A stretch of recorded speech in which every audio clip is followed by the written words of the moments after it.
which is affordable, and of course, saving human lives is the main idea. And in Turkey, we have overcome these problems by using the VTOL. In Turkey, our product name is the Baha. It's a subcloud, unarmed vehicle, so there's no weapons in the system. Having the VTOLs is good, having them in operation is good, but of course the smaller the systems, the more autonomous capabilities you have to actually integrate into it. That means in the future, we believe that the future will be digital, the future will be autonomous, and the future will be swarm technologies. That means these small but yet very cheap systems will be deployed in tens, maybe hundreds in the future.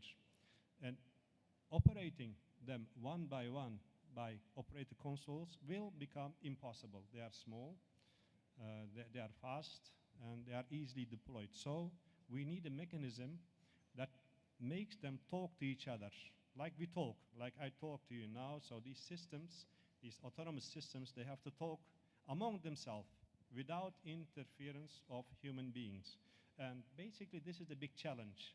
So making them autonomous, making them based on artificial intelligence, and making them swarm. Swarm means that many, many of them at the same time in the air will talk to each other. So the utilization areas of the unmanned systems, the VTOL systems, thanks to the autonomous swarm and artificial intelligence, is very wide. So for surveillance, smuggling, prevention, border, land or sea coastal surveillance, agriculture or forest, or in Africa especially wildlife management, safety and security, not only for military but also for civil purposes, narcotics detection, because the VTOL systems, the unmanned systems, of course, basically what it carries is a smart camera and different types of smart cameras. Day, night, infrared, hyperspectral, multispectral cameras are all in the inventory. So even planting of unauthorized weeds can be detected by the cameras, because in the end, the VTOLs, they are subcloud, so they are up to 15,000 feet in the air, and the visibility is always under the cloud, so you always have visibility as long as there's no fog and heavy rain, of course. Pollution detection, cartography, which I mentioned for the agriculture and the city and the urban plannings. Disaster management. Just to give you an example also, unfortunately we had a huge earthquake last year, and during the earthquake we have used the VTOL systems to identify and to support the rescue teams, because with the infrared and with the cameras, so we were able to spot people who could be still alive, and those systems gave us a lot of support in taking fast actions. Of course, you can reach somewhere, but the speed is very, very important to save lives. Wildfire management, that means from the air, you can overview all your space. Having multiple of them, that means you will have a much more bigger space which can actually, in quality, inspect. Oil, gas, pipeline security, any kind of security, thermal measurements. Of course, these are the ones that we thought of, but the usage of VTOLs is nearly unlimited, because what you need is just 4 by 4 square meters or 3 by 3 square meters, and you can deploy it from anywhere. It's versatile and it's very mobile.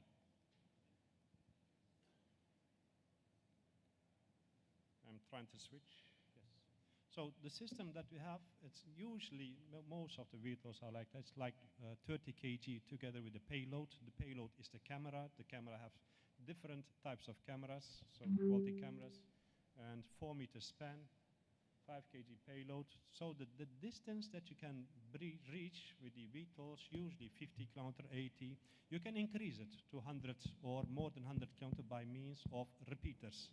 But when you look at the VTOL going like 80, 90 kilometers with the speed, it is not very important, according to us and the Turkish Armed Forces, to have a very, very long reach, because the speed is not very fast. So 50 kilometer or 80 kilometer reach means 80 kilometer back, 80 kilometer so return.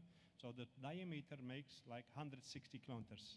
So the spotting the area for the intelligence and the surveillance, actually the getting back to the same position is very important. The same, you should do this more often. So having that longer distance is also okay. But the autonomous system, very simple for the ground control station. Just a video, and then I will leave it up here. I think after this video we can start.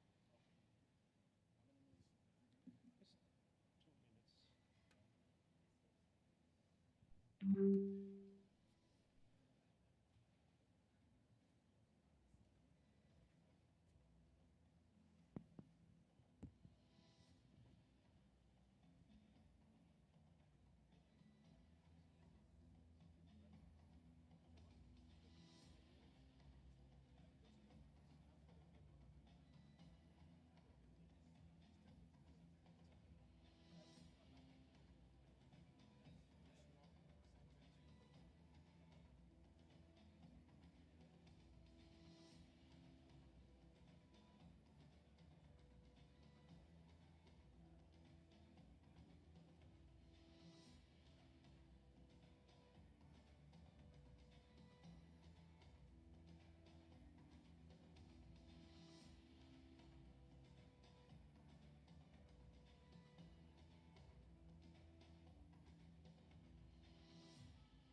So we say that quality doesn't have to cost a lot. So fast, speed, and quality of operation, very important. In my presentation, I had some more things, but my time is finished. So also parachute simulators and mean time for simulators are done by Haosan. Also, we are the sole pro for the attack simulator, which is actually provided by Haosan. Thank you very much for listening, and this concludes my presentation. Thank you. Thank you very much, Mr. Unal.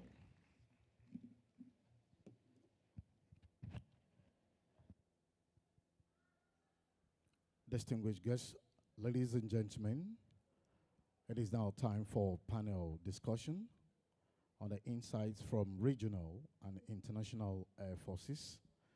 During this session, regional and global air forces will share their views in relation to aerospace innovations and global fight against terrorism, violent extremism, and insurgencies.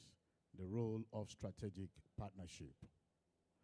To moderate this session, I'd like to respectfully invite a very distinguished and an erudite senior officer, the Chief of Defense Policy and Plans Nigeria, Air Vice Marshal A.O.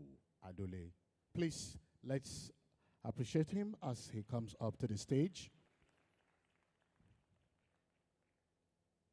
For the panelists, I'd like to invite BG Hugil Pichevin, Deputy Chief for International Affairs France. Please come up the stage. Let's put our hands together for him. I'd also like to invite the Chief of Air Staff Guinea-Bissau, Major General Joaquim Felinto Silva Ferrari. Please, a round of applause for him. Joining them on the stage, I'd like to invite the Chief of Air Staff Benin, Colonel Haman William Avokan. Please, let's put our hands together for him. Last but not the least, I'd like to invite the Head of Operations and Employment, Côte d'Ivoire Air Force, Colonel Major Kaoho Leguta Julien. Please, let's put our hands together for him. Thank you very much, and I'll hand over to the moderator. Thank you.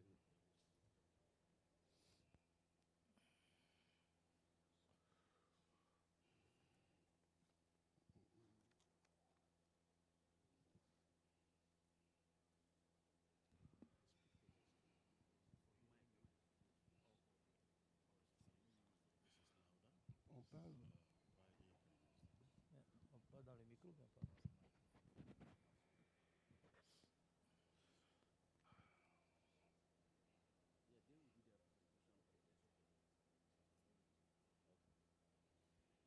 The chief hosts, in the person of Air Marshal H.B. Abubakar, the chief of the Air Staff, distinguished flying staff, permit me to sit on existing protocol. Good morning and welcome to today's panel discussion on aerospace innovation and global fight against terrorism, violent extremism, and insurgency. I am most honored to moderate this panel, which brings together experts from various fields to share their insights and perspectives on this critical topic. The world as we presently know it is facing unprecedented security challenges which threatens global peace and stability. Aerospace innovation has the potential to place a crucial role in addressing these challenges through advancements in areas like surveillance, communication, transportation, artificial intelligence, virtual reality, and augmented reality. I hope that there are some key questions that will be addressed during this session. Some of them are, how can aerospace innovation enhance our collective response to these challenges? Secondly, what are the benefits and challenges of strategic partnership in this context? And lastly, how can we balance security concerns with the need for international cooperation and information sharing? Our panel today consists of experts from some regional and global air forces. Each panelist are experts in their own field and will bring their unique perspective to this discussion. I am confident that their insights will enrich our understanding of this critical topic. In terms of format, the discussion will be divided into two parts: a moderated panel discussion, followed by an open question and answer session. I respectfully encourage all participants to engage actively, share their thoughts, and ask questions to stimulate a rich and informative session. To our distinguished panelists, I appreciate that 10 minutes is grossly inadequate to do justice to such a topic. So please, I appeal to you to succinctly capture your thoughts within very brief lines. Thank you. May I now invite the Deputy Chief of International Affairs France in the person of Brigadier General Hugh Pichevin. The podium is yours, sir.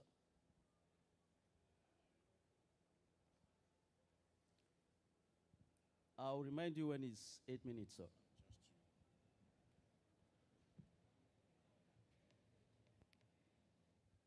Distinguished guests,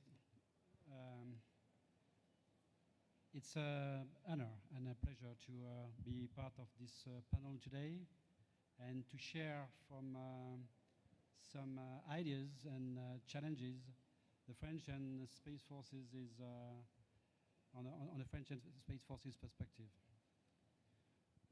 It is a global vision that can be after that maybe put in perspective with a specific topic. The strategic environment has changed, and we need to take into account this rapid and profound evolutions. I will take some of the points. Comeback of power relationships. Violence is now considered as a normal course of action to tackle and overcome crisis. Reinforcement of non-state armed organization influence, as mentioned yesterday in the first panel.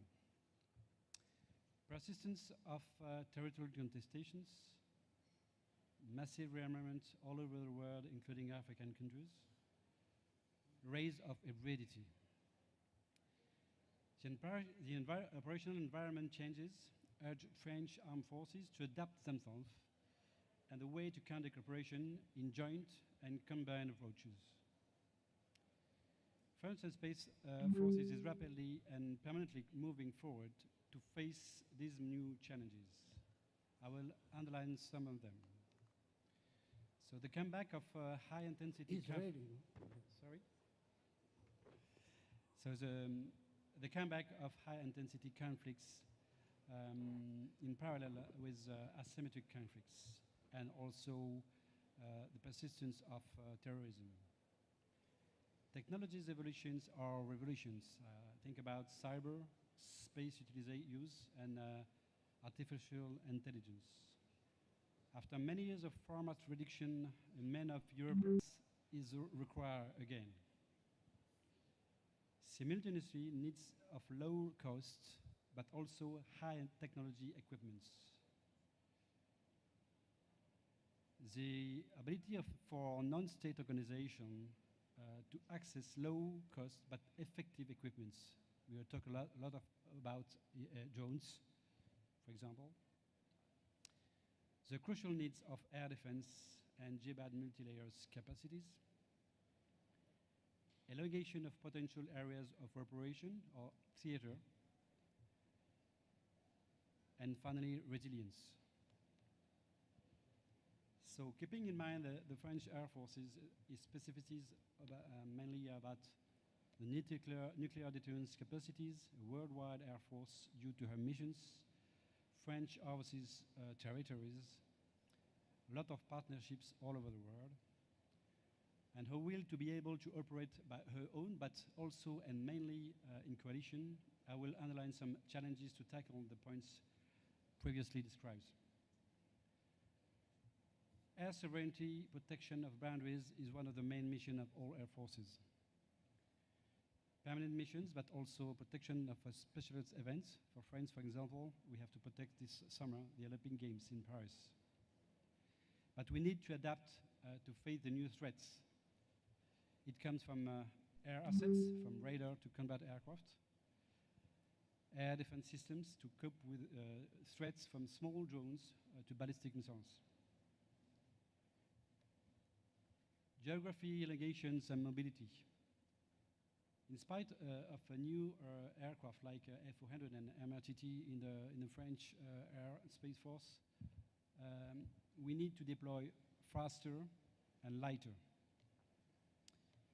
So it requires also partnerships for stopovers, for example, a new concept of deployment. About the new domains of space, cyber, artificial intelligence, we need to develop new skills, new course of action, and to adapt our organization. Anticipation, intel remain a priority, and counterterrorism is one of the domains intel is very important. So using more space assets from big satellites, from nano satellites, services, new sensors, ISR assets. Joint, but mainly a multi-domain approach that need to new way to build operations. Connectivity, to allow all the assets to talk together and to be well integrated and to work also in coalition. A strong centralized C2, able to integrate many kinds of assets for all missions performed all over the world. Agility and adaptability. Everything is moving faster and faster. So in the planning process of operation, we need to reduce the ODA loop tempo. We also need to take benefits from the digital innovation and also to think out of the box. But mass is nothing without coherence. Coherence of organization, human resources, infrastructure, CIS, armament, skills, and so on, but of course, funds. Challenges of human resources, I think we all faces them. We need to recruit, to educate, to train, and also to retain. So main challenging of attractivity, adaptability to new or future unknown equipments, new skills, as already said. Cost. Air power assets are usually very expensive to purchase, but also to sustain. So we need to adjust our needs to the right level of ambition and the threats we have to face. We need also a performant and effective maintenance system, a combination of high technology but also low-cost equipment, the use of simulation for all kind of skills, but also the pooling and sharing and partnerships. I'm thinking about schools and academy. Sometimes the flow is not enough to raise by itself our own academy. Sharing assets. In the European countries, we are the European Air Transport Command. We are sharing and pooling our air transport assets, even we can have the hand as soon as we can, but also on bilateral approach. We have built a Franco-German squadron around the C-130J 2 years ago. Share our effort and the burden depending on the missions and the assets we need. Maybe work together for the procurement, the development. We were talking about the sharing of data sharing of intel. But in all these topics, we need to find a good balance between autonomy and partnerships. For our experience, it's often start from strong bilateral relationship and initiatives that can, after that, spread for other countries and partnerships. But it is also need to build trust, and especially in the field of intel and surveillance of boundaries, for example. We also need to develop industrial competition to lower the costs. We need to ask a question about purchase assets, or equipments, or rent services. The answer can also depend on the kind of mission, the kind of assets, and maybe sure it is a balance of both of them. And finally, resilience. 8 minutes up.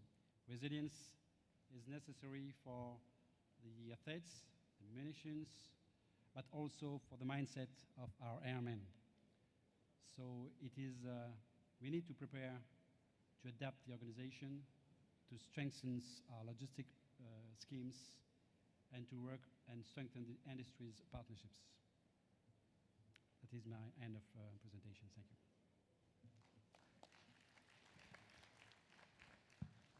Thank you most sincerely, Brigadier General Hugh Pigeon, for those insights on the French Air and Space Force experience with us.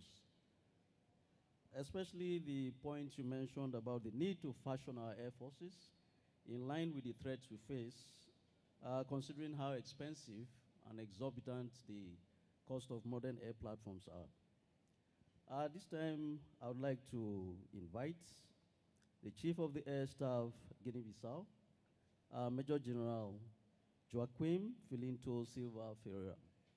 Podium is yours, sir.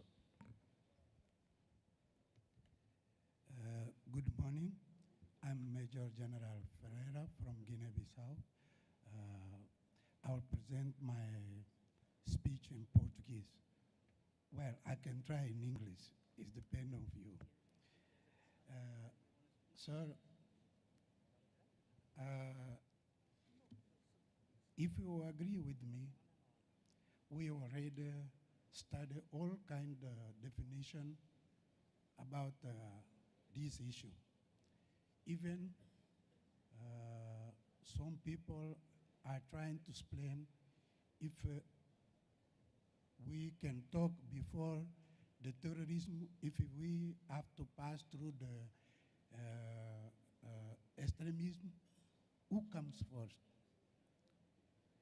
Well, my country, we have nothing to offer in this war beside our example, how we become the armed forces.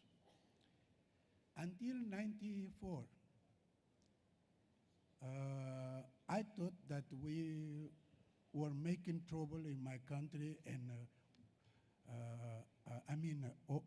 army because of lack of information or formation or whatever. Then I find out that the meaning of training is the origin of our problem. Gentlemen, it's true. According to the definition, when the African Party decided to fight for independence, it trained the people. But that training is basically terrorist training. So first of all, you are political training, and then you take military training to do your action. A professional military is obey a political system. So he has no independence in action. So even if he goes after the insurgent, he's not able to take some decisions because he has to have authorization from the government. The terrorist is different from us. So he's taking his action according to his motivation.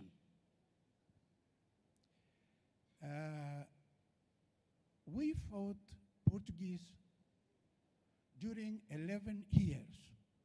Portuguese, he used all kind of means that he had, aircraft, ships, commandos, everything. They could not succeed because we are just a tourist. He doesn't know us. We have no face. We have no base. We have no headquarters. We have no country, even. To understand that, until 94, when we decided to go for democracy, we did the democratic election. And there, from there, our generation, who came from the independence war, they keep acting like they used to have before. The training is political, then the military.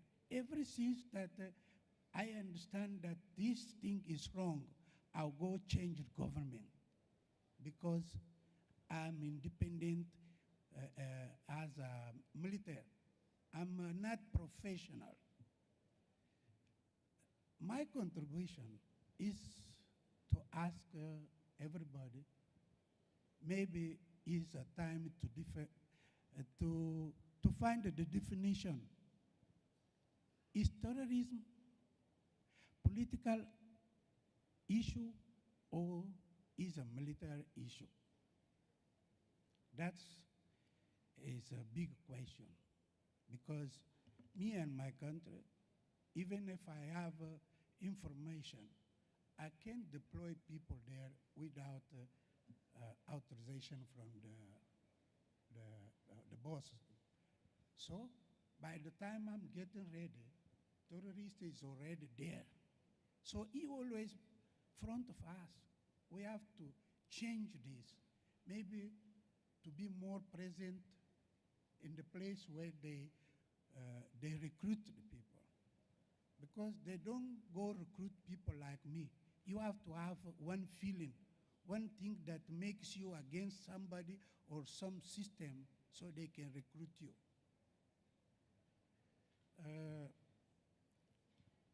Maybe I'm wrong, but I learned that your feeling, it might help somebody to think and find a solution. I think that I'll conclude here my speech. Thank you.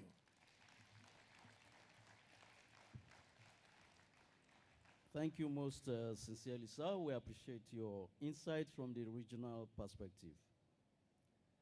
I'm sure some members of our audience are wondering what the moderator has done that my panelists are not only keeping to time, but they're even saving us a lot of time. I want to assure you there's no inducement here, but the fine gentlemen here appreciate the need for us to keep this program on track. So thank you most sincerely. Let me at this point invite the Chief of Air Staff, Benin Republic, Colonel Herman William Avoka. You have the stage, sir. Thank you.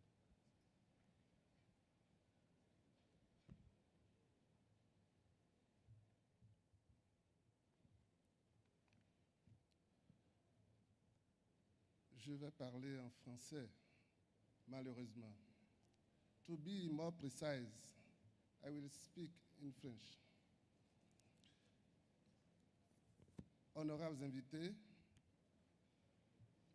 chers chefs d'état-major des armées de l'air ici présents, chers retraités qui êtes avec nous, c'est pour moi un plaisir d'être ici pour parler de ce sujet intéressant. Et je voudrais en remercier les autorités nigérianes. Je profite aussi de l'occasion pour souhaiter à l'armée de l'air du Nigeria un très bel anniversaire. Le partenariat stratégique, approche indispensable pour toute forme de progrès, est d'autant plus nécessaire lorsqu'il s'agit de faire preuve d'idées et de techniques innovantes dans le cadre de la lutte contre le terrorisme. Au Bénin, nous sommes convaincus que le partenariat stratégique apporte une plus-value dans l'accroissement des capacités aérospatiales lorsqu'il est bien initié, bien géré et bien capitalisé. Ma contribution au sein de ce panel, je dirais plutôt mes propos introductifs, sont structurés en 3 points. Dans un premier temps, je partagerai avec vous quelques considérations liminaires qui guideront mon développement. Dans un second temps, je traiterai de l'impact du partenariat stratégique sur les capacités aérospatiales. Avant de finir, je vais aborder quelques défis. Considération liminaire. En lieu et place de clarification conceptuelle académique, je voudrais baliser mon propos par 3 considérations. Première considération, il ne peut avoir de partenariat entre 2 parties si chacune d'elles n'espère obtenir de cette collaboration un gain qui contribue à la réalisation de ses objectifs. Il s'ensuit que le partenariat sera d'autant plus fructueux et solide que si les intérêts sont convergents. De même, la coopération en matière d'innovation aérospatiale entre les armées de l'air africaines et leurs partenaires soulève des enjeux de souveraineté et de sécurité. Les armées de l'air africaines doivent rester maîtres de leurs capacités opérationnelles et de leur autonomie stratégique, tout en bénéficiant du soutien et de l'expertise de leurs partenaires stratégiques. Deuxième considération, le caractère stratégique d'un partenariat tient aussi bien à l'importance des objectifs visés qu'à la durée de cette collaboration. Ainsi, il peut y avoir aussi bien des partenaires stratégiques ponctuels que des partenaires stratégiques qui s'inscrivent dans le moyen et le long terme. Troisième considération, lorsqu'il s'agit de la lutte contre le terrorisme et de ses corollaires, il est souhaitable de prendre le vocable innovation dans un sens large qui englobe aussi bien les nouvelles technologies, mais aussi des procédés techniques et opérationnels qui permettent à nos forces d'être plus proactives dans la confrontation avec la menace. Cette menace qui est elle-même évolutive.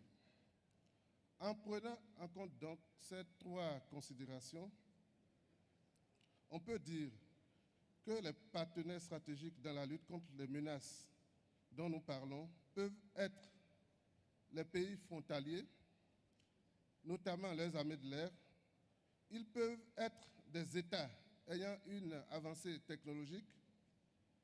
Ils peuvent être des organisations interétatiques, des universités et autres instituts œuvrant dans la recherche et le développement. Ils peuvent également être des sociétés privées, nationales ou étrangères ayant les expertises désirées, pour ne citer que ceux-là. Après donc cette typologie des acteurs stratégiques du partenariat, je voudrais parler des impacts.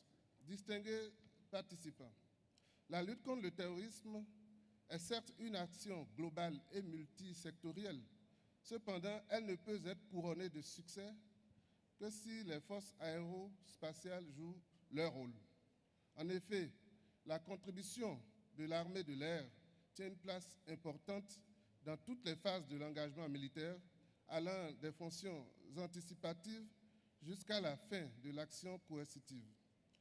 Les missions des forces aérospatiales exigent d'elles un niveau de capacité opérationnelle dont la réalisation ne peut se faire en dehors de partenariats avec divers acteurs. Les bénéfices attendus des partenaires stratégiques sont nombreux et je voudrais ici en citer quelques-uns. Le financement de certains de nos projets peut être obtenu grâce aux partenariats stratégiques. L'acquisition des systèmes d'armes soumis à la délivrance d'autorisations particulières l'acquisition peut être donc accélérée par le partenariat stratégique. Vous savez tous que souvent nous sommes bloqués dans le processus d'acquisition de nos matériels. L'amélioration du contenu de nos cahiers de charges est possible aussi grâce au partenariat stratégique. Il en est de même de l'entraînement, de la formation du personnel sur les nouveaux équipements, la maintenance des aéronefs, y compris l'accès rapide aux pièces de rechange et autres matériels critiques pour la disponibilité technique de nos systèmes d'armes est aussi un gain possible. La modification des systèmes d'armes pour s'adapter à la menace, la mutualisation de certains équipements, la collaboration dans la recherche et développement sur des projets innovants, l'amélioration des procédures opérationnelles par le développement du commandement et du contrôle, le partage du renseignement et le partage des bonnes pratiques sont tout autant des bénéfices que nous pouvons avoir dans le partenariat stratégique. Tous ces points énumérés constituent les avantages. Dans le contexte actuel, il existe cependant des défis à relever. Les défis à relever, à ce titre, je parlerai de la préservation de l'intérêt national et de la confidentialité de nos stratégies militaires. C'est un point de vigilance. Les différences entre nous et nos partenaires stratégiques peuvent constituer des freins aussi. Les différences de normes, de doctrines et de procédures également. Le non-respect de nos engagements vis-à-vis des partenaires stratégiques peut aussi constituer un frein. Également, la tendance d'être trop dépendant des partenaires stratégiques est à prendre au sérieux. En conclusion, je dirais que dans un contexte de lutte contre le terrorisme et les menaces connexes, l'innovation doctrinale, technologique et dans les procédures opérationnelles sont des impératifs pour les forces de défense et en particulier pour les forces aérospatiales. Cette nécessité nous oblige à faire recours aux partenariats stratégiques à travers la sollicitation de divers acteurs nationaux ou internationaux, publics ou privés, qui poursuivent des objectifs qui peuvent être différents des nôtres. Cela ne nous empêche pas de savoir bien gérer ces collaborations qui impacteront positivement nos armées de l'air dans leur quête de modernisation. Je vous remercie. Thank you most sincerely. One of the few times I regretted not being able to speak French very well. but we definitely got the spirit of the message behind your presentation. Thank you most sincerely, sir. May I at this point have the pleasure to invite the last but not the least member of our panel. That's the Head of Operations and Employment, Côte d'Ivoire Air Force, Colonel Major Kwa Ingweta Julian. The stage is yours, sir.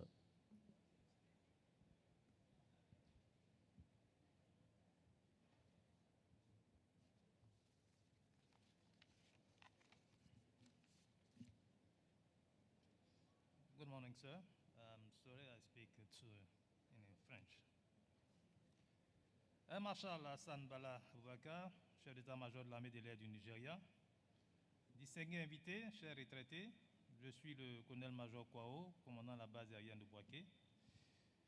Et au nom du chef d'état-major de l'armée de l'air de Côte d'Ivoire, le général de division Kofi Alfred, vous remercie sincèrement d'avoir invité la Côte d'Ivoire à participer au 60e anniversaire de l'armée de l'air du Nigeria et au 3e forum des armées de l'air d'Afrique.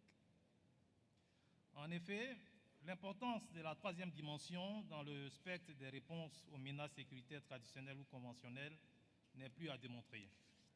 Elle a fait ses preuves à travers l'histoire récente qui, au cours des dernières décennies, a vu le domaine aérospatial devenir le théâtre d'une avancée technologique sans précédent. Néanmoins, les menaces actuelles en Afrique occidentale en général sortent du cadre des défis sécuritaires auxquels les armées de l'air se confrontent habituellement. Quelle est donc la contribution des innovations aérospatiales dans la lutte contre le terrorisme? D'abord, la composante aérienne permet d'étendre la présence de l'État sur l'ensemble du territoire, permettant ainsi de dissiper ce sentiment de no man's land et d'abandon dans les espaces isolés constituant un terreau fertile pour la radicalisation et l'influence extrémiste. Ainsi, plus que les autres armées, les armées de l'air ont la capacité de participer à la lutte antiterroriste de façon active et proactive. L'une des caractéristiques intrinsèques de la puissance aérienne est la rapidité, qui est un atout de première nécessité, considérant la nature furtive des cibles terroristes. Elle permet le déploiement des forces et du matériel où cela est nécessaire et facilite le soutien logistique. Cette capacité ne reste pas en marge de l'innovation technologique avec la conception d'avions de transport plus rapides et plus économiques. Étant donné le caractère diffus des menaces terroristes, la recherche du renseignement est un prérequis primordial et indispensable à l'action militaire. Dans ce cadre, l'innovation aérospatiale offre un éventail de possibilités, dont les plateformes ISR.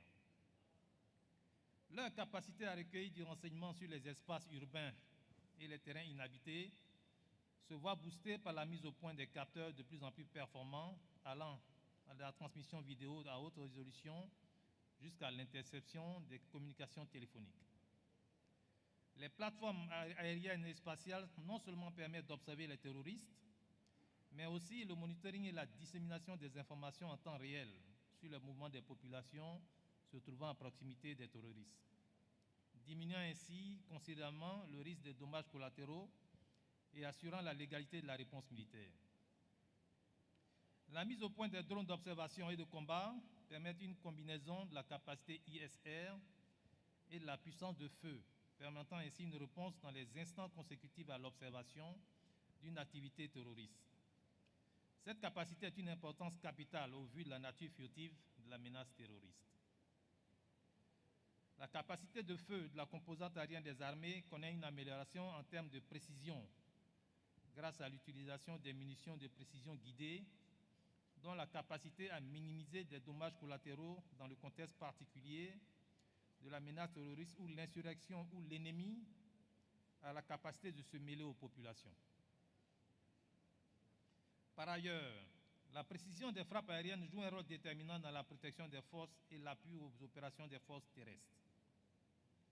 La puissance ainsi déployée par la force aérienne peut servir comme outil formidable dans la guerre psychologique, destinée à dissuader l'action terroriste, le soutien des populations locales aux terroristes et rassurer les populations du soutien de la force de l'État. Bien que l'innovation aérospatiale soit un multiplicateur de force, l'utilisation de l'innovation aérospatiale en tant qu'outil de la lutte antiterroriste pourrait en bénéficier également. Les partenariats stratégiques sont la plateforme idéale pour l'ouverture aux nouvelles technologies aérospatiales. À cet effet, la collaboration entre les armées de l'air sur la technologie aérospatiale mise en œuvre pour lutter contre le terrorisme est un atout considérable. Cette collaboration peut également être implantée entre une armée de l'air et des compagnies spécialisées dans le domaine de la recherche aérospatiale. En pratique, le but est aussi bien de s'informer sur les récentes possibilités qu'offre l'outil de la troisième dimension dans le cadre de la réponse antiterroriste que de les acquérir et de les mettre en œuvre dans les meilleures conditions. Par ailleurs, il est primordial que les États confrontés aux mêmes défis sécuritaires partagent leurs expériences quant à la mise en œuvre des technologies aérospatiales. Ce retour d'expérience peut englober des axes tels que la formation du personnel, les best practices et les risques liés à l'utilisation des innovations aérospatiales. Plus particulièrement, il serait avantageux pour l'armée de l'air de Côte d'Ivoire, mon pays, de collaborer avec celle du Nigeria, du Burkina Faso, du Mali, du Niger, qui ont une expérience en matière de lutte antiterroriste et de déploiement technologique indéniable. Les partenariats stratégiques sont également un moyen pour faciliter l'implémentation d'une réponse globale antiterroriste fondée sur des initiatives de sécurité collective comme l'Africa Initiative de Dakar. Il s'agira dans un premier temps d'améliorer l'interopérabilité entre les systèmes aérospatiaux mis en œuvre au sein des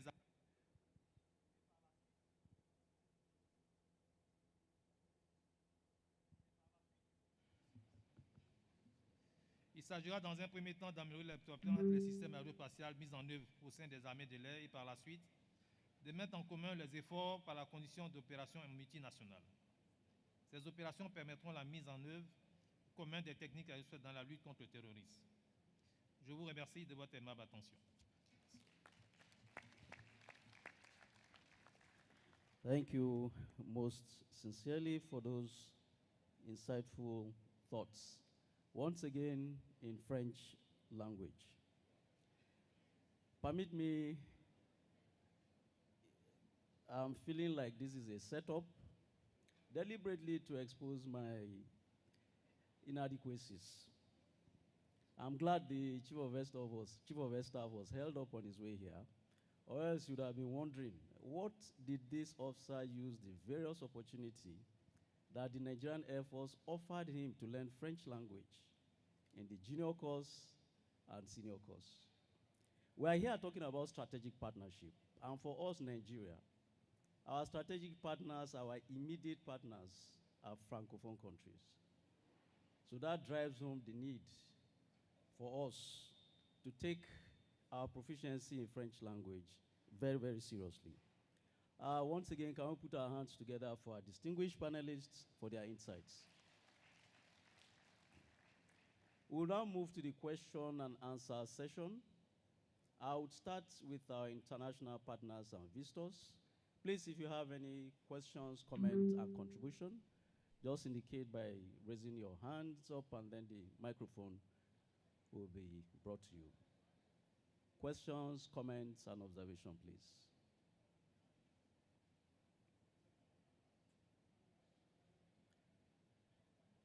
Our international partners and visitors.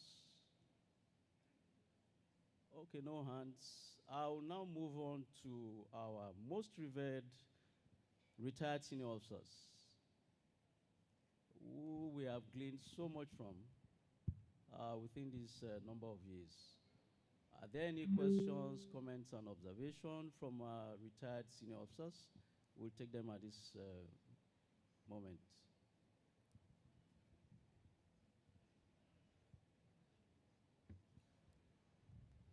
MC, who is, yeah, there's a hand there. At the back. Okay, sir.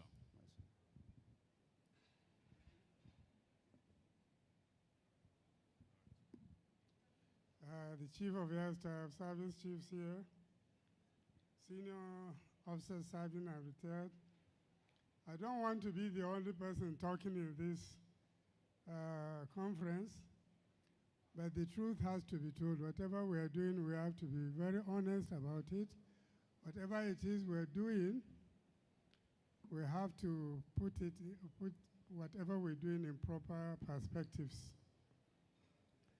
We are having this Air Force, African Air Forces, and like the senior officer there said, we are all surrounded by the Francophone speaking countries. And we have to partner with them. We have to work with them in every aspect of our cooperation, whatever we want to do with them. What I want to talk about is our relationship with them. What is our relationship with them? How far has it fared? How close have we have to look at this aspect of it, because if you want to eat, there's a proverb that says if you have to eat with something, you have to look for a long spoon or something like that. I don't know how I've forgotten the proverb. So if we have to work with them, we have to understand them and they have to understand them. How much of that have we done? We've just had an experience with Niger, which has not been very pleasant. So I don't know how much, yes, we talk here, how much do we trust one another? You can't work with somebody if you don't trust him, if you don't believe in him. And that is a very, very serious issue that we have to address. The first and foremost, we have to work towards making our relationship sound. That means we have to have trust in each other. We have to believe and rely on each other before we are able to put in all we have, the best we have. I don't think at this point in time we will be able to get much of cooperation that we require from some of them. I'm not saying all of them. And I don't know how much most of them will trust us. I'm sorry I have to say that, but that's the truth of the matter. Thank you. Thank you, sir. Can we put our hands together for that mix-up? I would like to comment, sir, if how to be that, sir. We are never tired of hearing your voice, sir. So there is a hand up here, sir. Okay, go ahead. Pass the mic.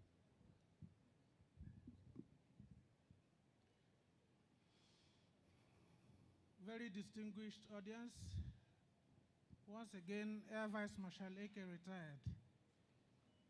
I want to continue to leverage on what the last contributors said concerning cooperation.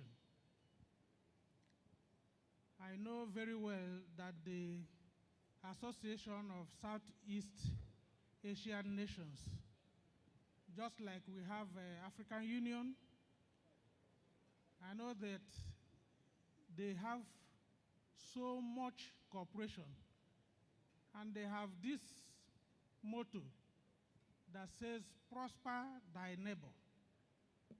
When you prosper thy neighbor, then you have less problem across. And in their situation, they have cooperation at different levels.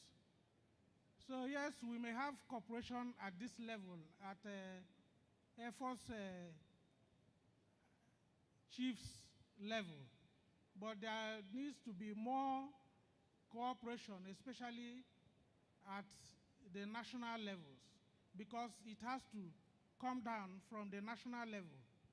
So if the African Union as an organization can be more united, more than what we have now, then it can go down to the ministers of defense, to the chiefs of defense staff and service chiefs, and also other levels. And also, I have witnessed that association, I mean the various militaries, having joint military operations, military exercises. So I think it is also a way to go.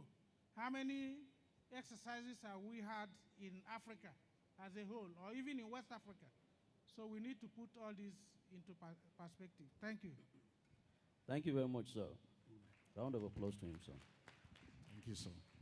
Also, at the end of the question and answer session, I would respectfully call on the Executive Secretary, Gulf of Guinea Commission, and then indeed my panelists to address or respond to some of the questions. Yes, I'll get to you. To respond to some of these questions and comments that have been raised.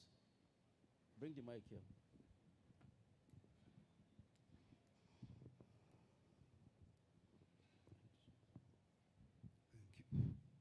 Thank you. My name is Air Vice Marshal Shakari, retired. Let me, first of all, thank the Chief of Air Staff and all serving officers for inviting myself and my retired colleagues, who I believe are all happy to be here and to be involved in what our service is doing currently.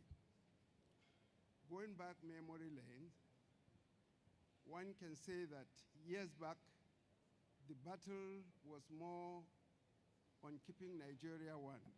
I'm referring to my time. And of course, subsequently, there had been a lot of other things that the Air Force and of course, the armed forces as a whole have had to face. This time, it will appear that the greatest problem, which of course is not only for our country or our sub-region, but the entire world, is this fight against terrorism and extremism, which is beleaguering the whole planet. Of course, another fight that had to be dealt with is the issue of climate change. These are two big fights that are on. So it means that in our time now, or if you like, in your time, you have to face this issue, extremism, and all the divisions that are plaguing our country, and take it very seriously. I would say that there is an absolute need for the Nigerian Air Force to try and pick up what it can do best and take the lead in that.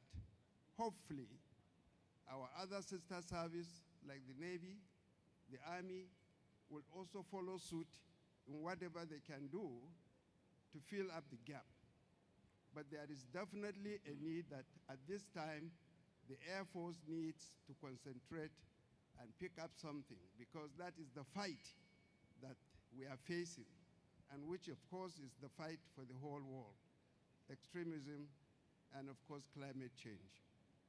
So it's up to you, the Air Force, to pick up an area and make sure that they become sufficiently equipped to be able to face this danger that is facing the whole planet.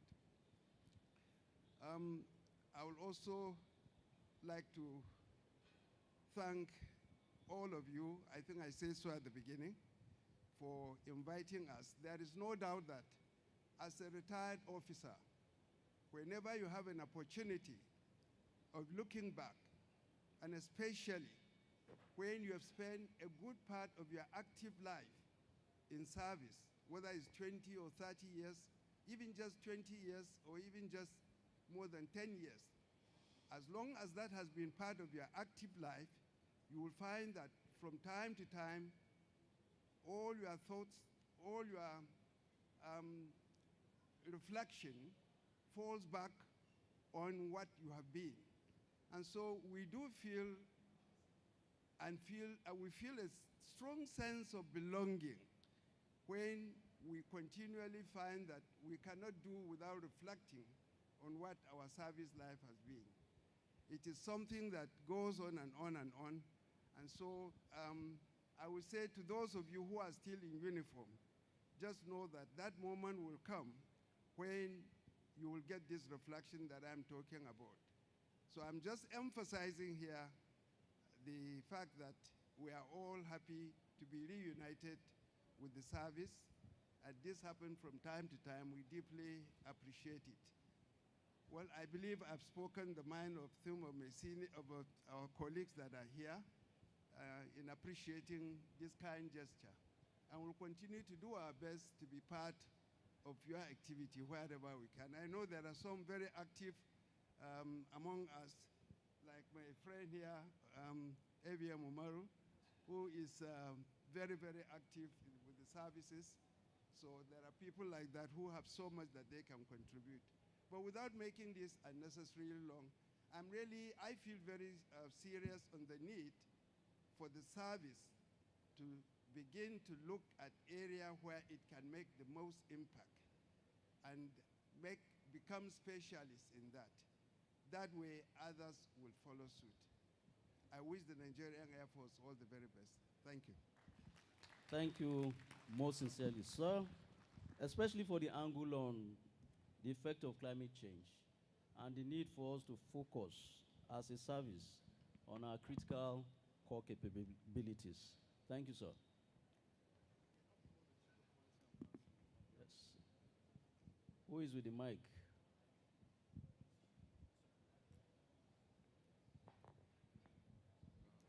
AVM Chuku, retired.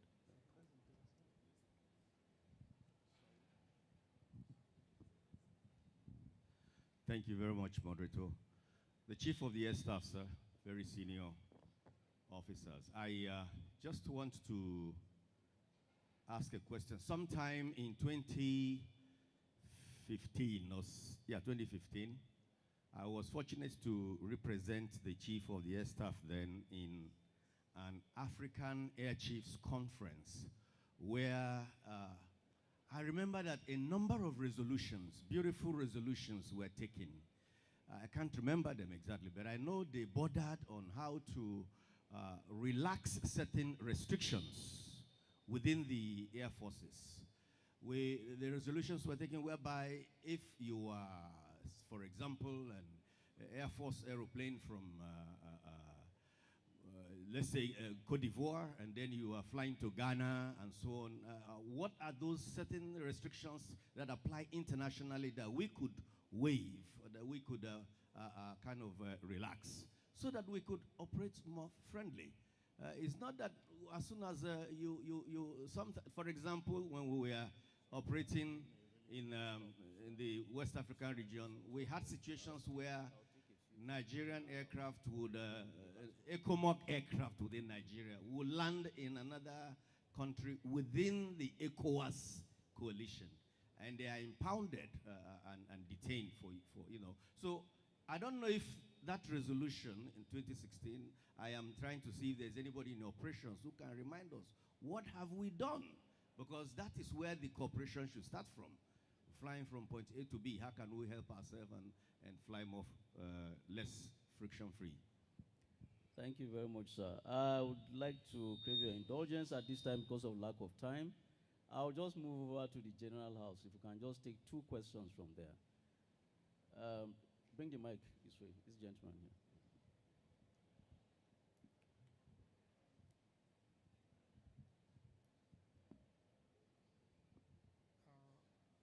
I am Jose Mba Abeso, Executive Secretary of Gulf of Guinea Commission.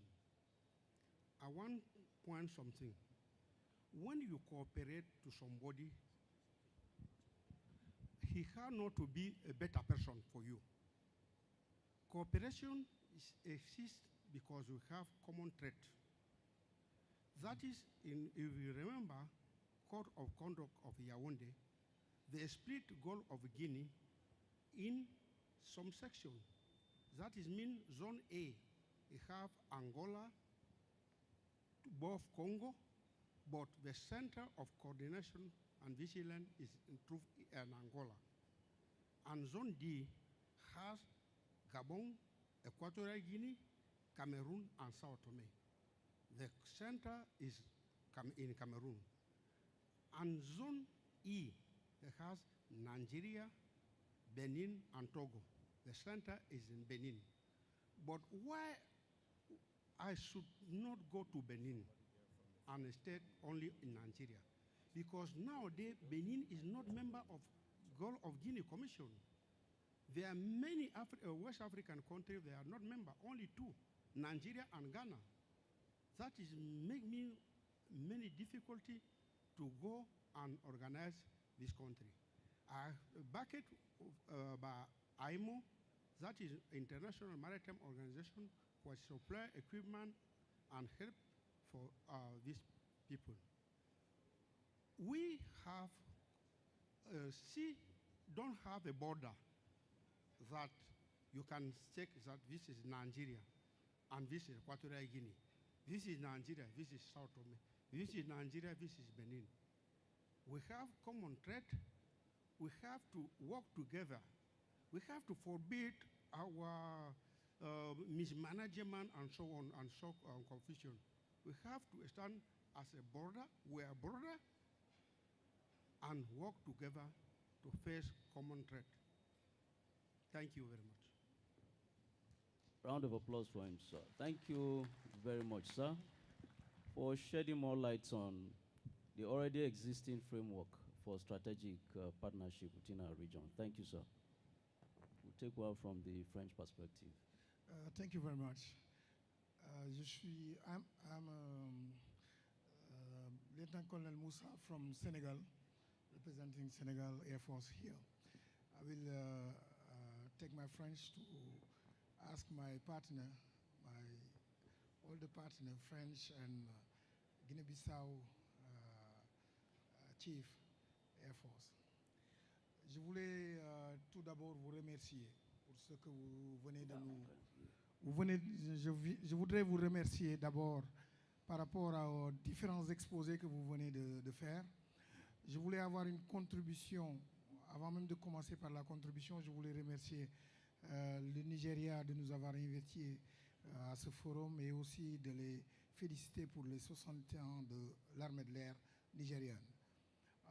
Pour ma contribution, je voulais simplement vous demander concernant l'aspect sécurité que vous dites depuis tout à l'heure concernant la force aérienne contre le contre-terrorisme.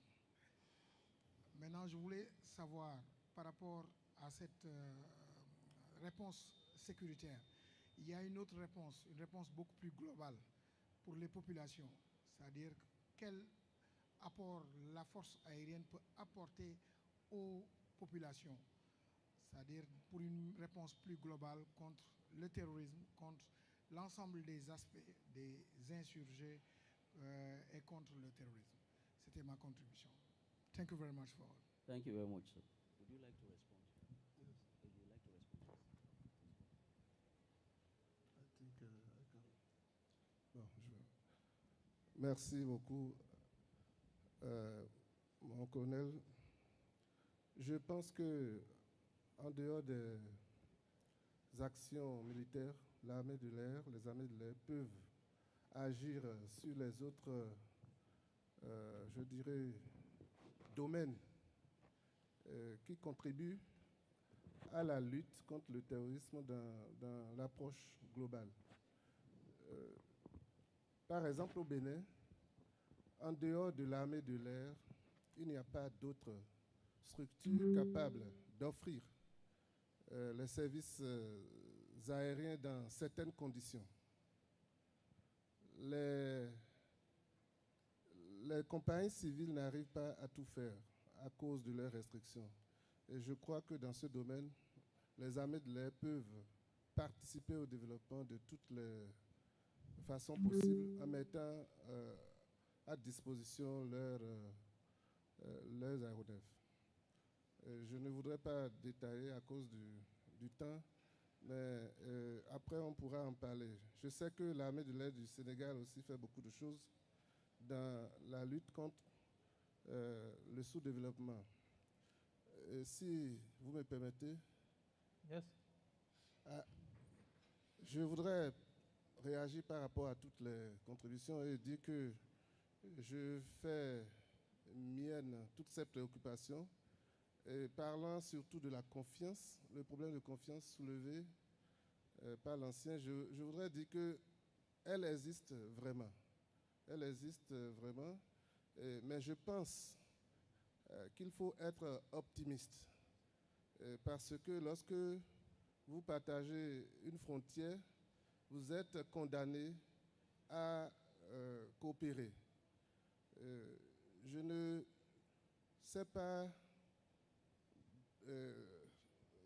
les raisons, je ne connais pas les raisons du pessimisme dont j'ai entendu parler. Est-ce que ça vient des retours d'expérience de la coopération autour du lac Tchad ou d'autres choses? Mais je voulais parler de la zone E pour dire que dans ce creuset-là, les armées, le Bénin, le Togo, le Nigeria et dans une certaine mesure le Niger travaillent bien ensemble. Et la zone de coordination de la zone E, le centre de coordination est à Cotonou et tout se passe très bien.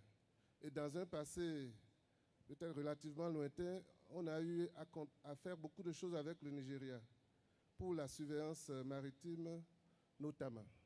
Je pense que il y a des raisons de coopérer et je suis d'accord avec celui qui a proposé qu'il faut faire des exercices conjoints pour justement uniformiser les procédures.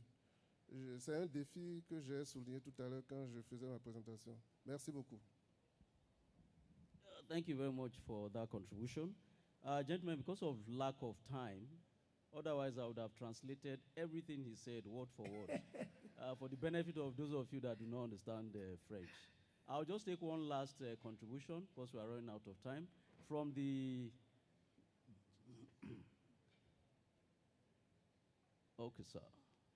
Wow.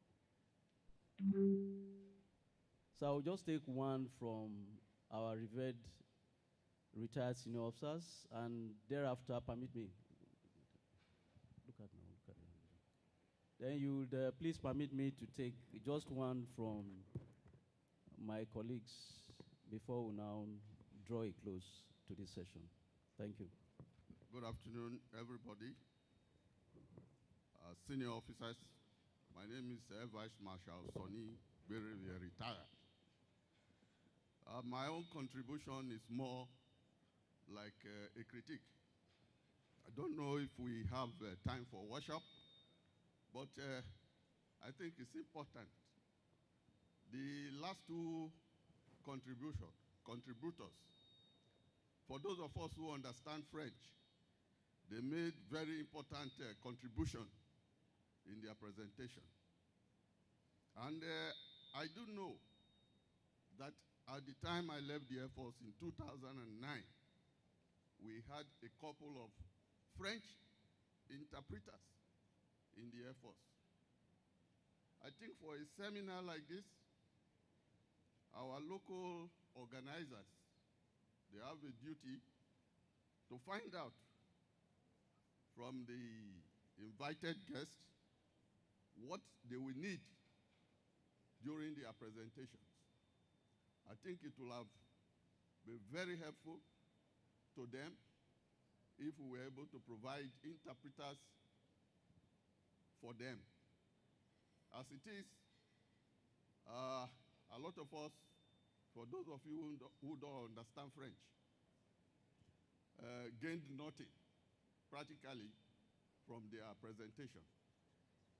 So I want to suggest that going forward, we should find out from contributors the kind of resources they will need and provide them.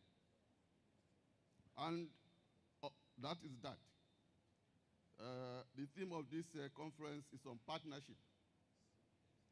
I want to find out from our guest from France, and I thank him for speaking English.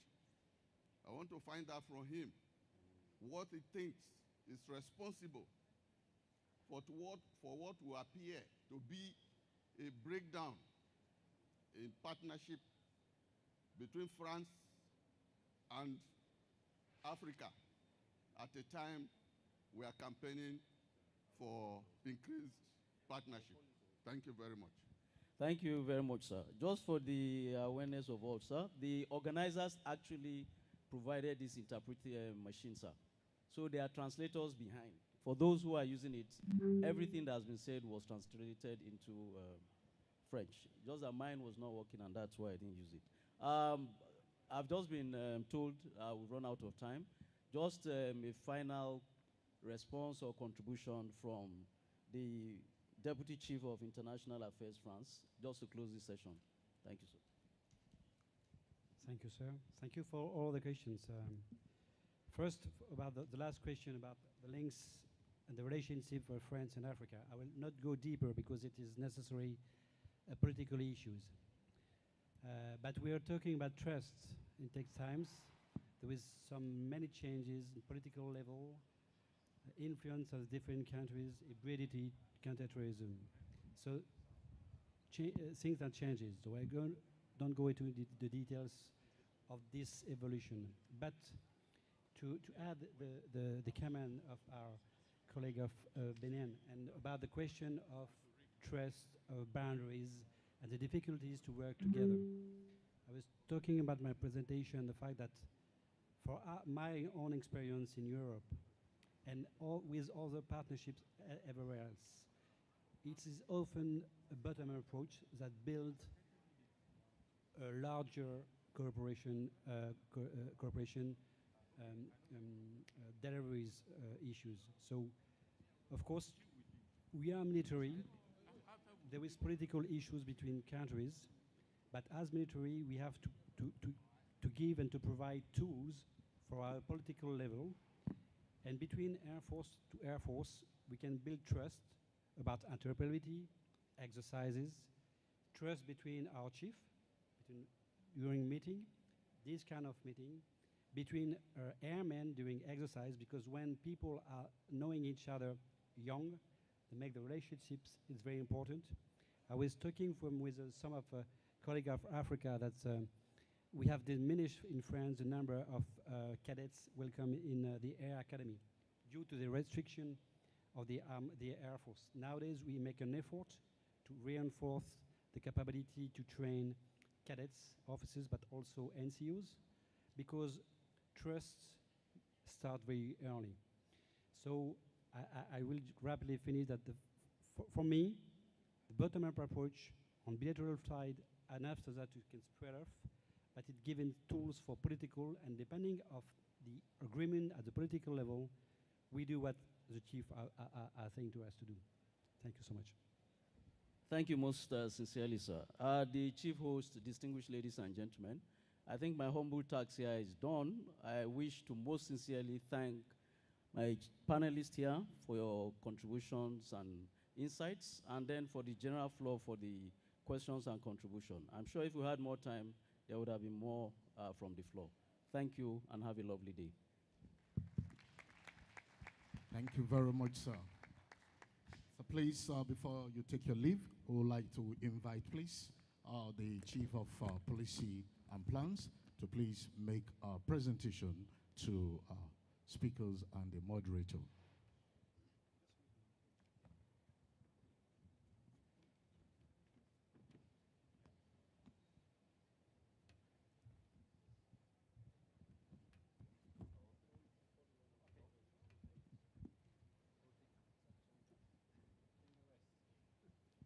First will be Mr. B.G.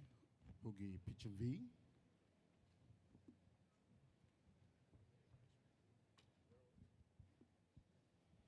Thank you very much. Please a round of applause for him. Also have Major General Joaquim Fininto.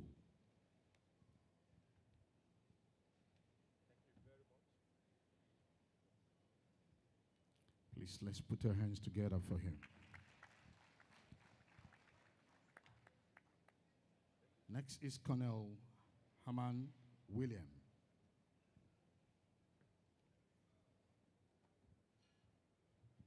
A round of applause for him.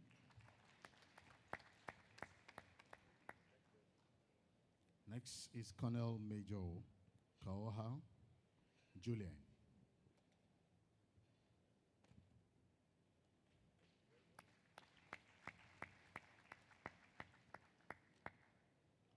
Last but not the least is our moderator, the Chief of Defense Policy and Plans, Air Vice Marshal A.O. Adole.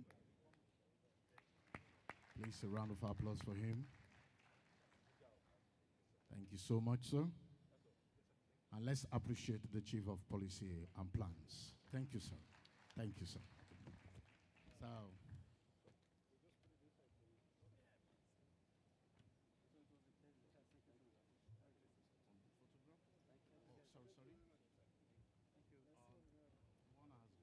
okay, sorry, please, let's take a group photograph of the moderator and the panelists.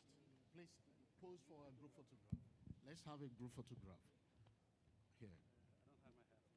The moderator at the middle, then you flank the moderator, please.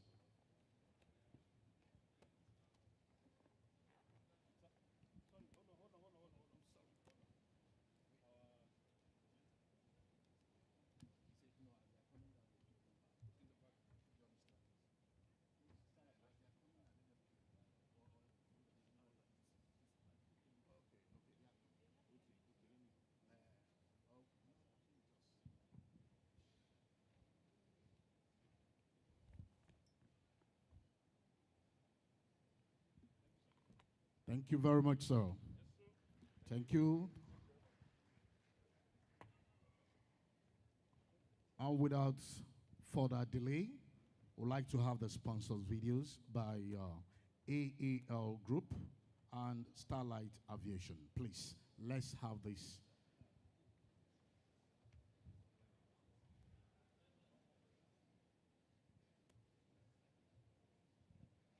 As they prepare to come up, I would like to take a few announcements. Multimedia, please, can you flash the flight schedule on the screen? Let's take that announcement before the videos. We have a movement plan for airlift of guests to Kaduna. Starting from today, members of 37 and 38 regular courses and their spouses will be departing Abuja to Kaduna today, 24th May 2024 by 1600 hours. All members of the above of the aforementioned courses traveling to Kaduna are to be at the airport on time, as their flight will be departing by 1600 hours. Also, senior officers who are to match the 37 and 38 regular courses out are please requested to also join the same flight. Day 2 has been tomorrow. Arrangements have been made for the C-130 aircraft to go into waves, and Airpeace chartered aircraft will depart to Kaduna in a wave. The first sortie for the C-130 aircraft is expected to depart by 0600 hours tomorrow, while for the second sortie, the expected time of departure is 0730 hours. For the Airpeace chartered flight, the extended time of departure, expected time of departure is 0800 hours. Buses will be at the hotels by 0700 hours for conveyance of VIPs to the 307 Executive Airlift Group for eventual departure by 0800 hours. Thank you, sir. And now let's have the videos.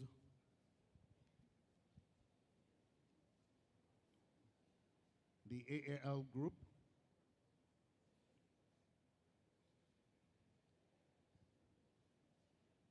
And the Starlight Aviation.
Thank you very much.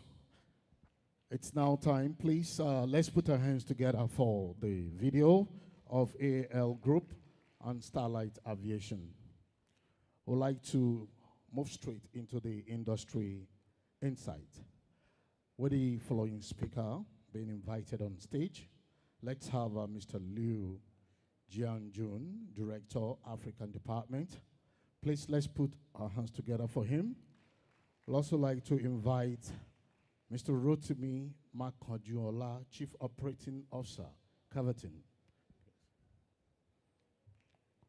Please, let's put our hands together for him. We'd also like to invite on stage here Mr. Abdel Kader Belhi, Chief Executive Officer, PLM Resources. Please, let's put our hands together as he finds his way to the stage. We'd also like to invite Mr. Asad Kamal, Chief Executive Officer, Global Industry and Defense Solutions, GATES. Let's put our hands together as he comes up to the stage.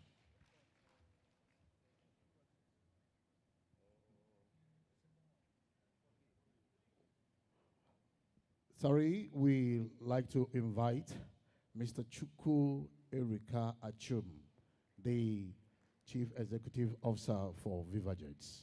Please, we'd like to have you on stage here.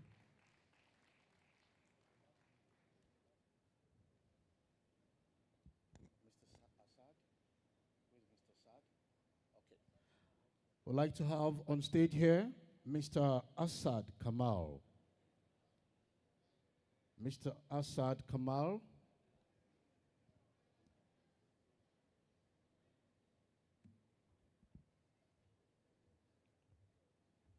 Thank you very much. Please, I'd like to emphasize on the time. I will give you 10 minutes. If I have my way, I will ask you to take 5 minutes. But just take the 10 minutes, but stick to it, because we have our Muslim brothers going for prayers. If not, at the end of the day, you end up speaking to an empty hall. Please adhere to the time.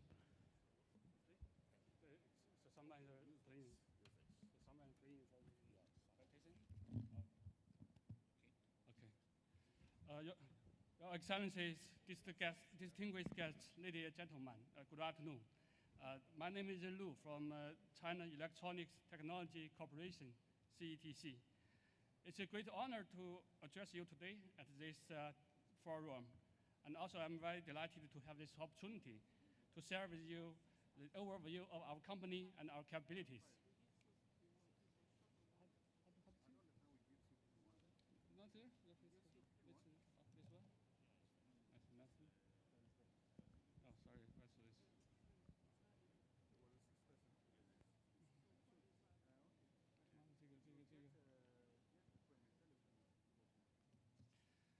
CETC is one of the 10 largest government-owned military industry group in China, as well as a national strategic electronic information company. CETC has more than 220,000 employees. Among them, 55% are engineers. CETC operates 47 national research institutes and 17 listed companies distributed across 26 provinces in China. Each institute specialized in different areas of electronics information. So CETC reported revenue of $55 billion last year and ranked 252 in Fortune Global 500. CETC was established in 2002, but its core assets, the institutes, are mostly set up 60 years ago, which make it a key component of China's defense and technological infrastructure.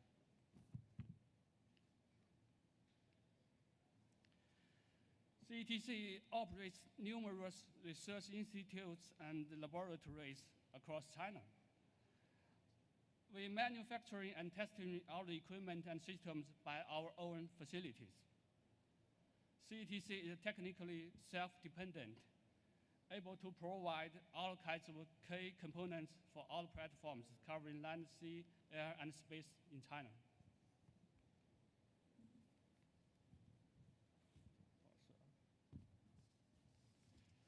CTC capability extend to both military and civilian applications.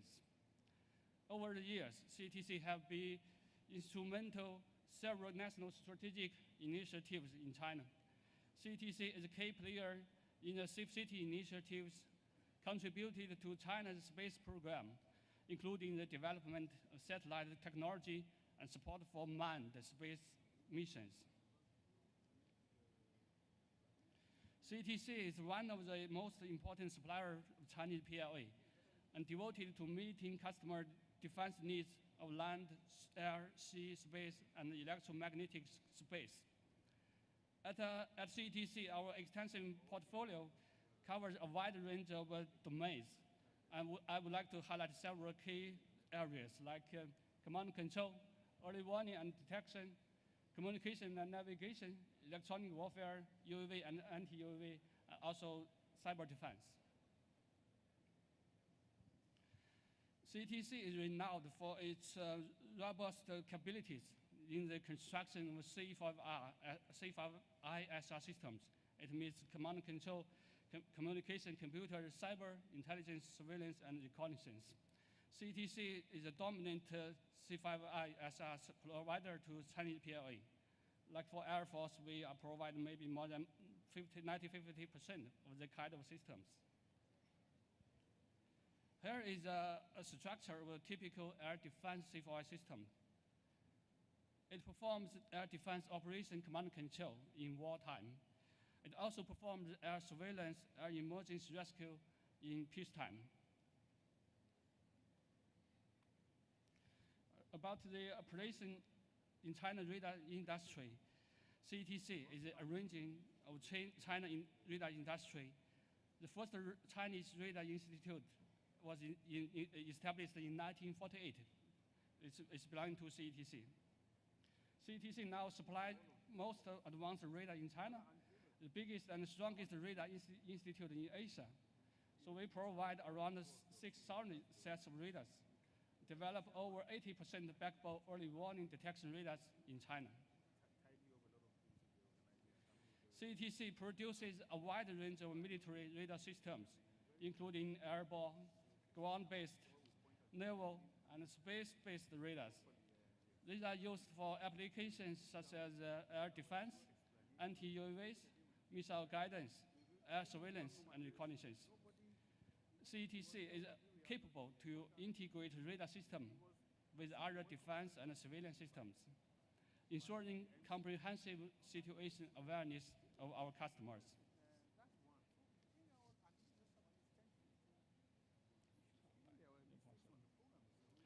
CTC also develops radar systems for civilian applications such as weather monitoring, air traffic control, maritime navigation, and disaster management. Civil aviation market share in the past 3 years in China is like this: 100% for the PSR, 45% for SSR.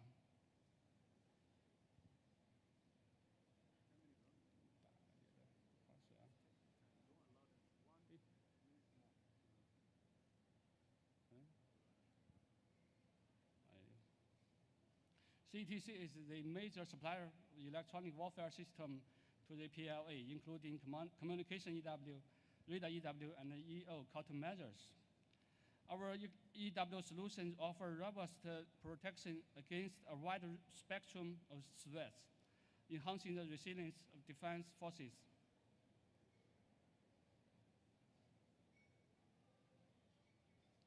CTC's anti-UAV systems are capable to neutralize LS UAVs, UAV swarms, and technical UAVs, and other low-altitude UAVs. It adopts a variety of the equipment to realize the fusion, the intelligence, and integration of multi-sensors and build multi-means and multi-level defense system against the UAVs. These systems have been exported to many friendly countries. Their field-proven performance enjoys good reputation. Understanding the need for flexibilities, CTC offers mobile and deployable anti-UAV systems that can be rapidly deployed to protect high-value assets and critical infrastructure. These systems are designed for ease of use and quick deployment in various operational environments.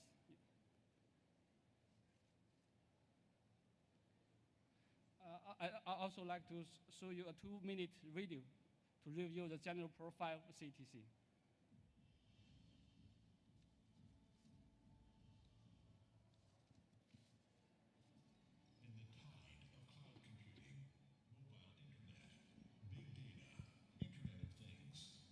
Intelligence. We are embracing an era of technology and industry revolution.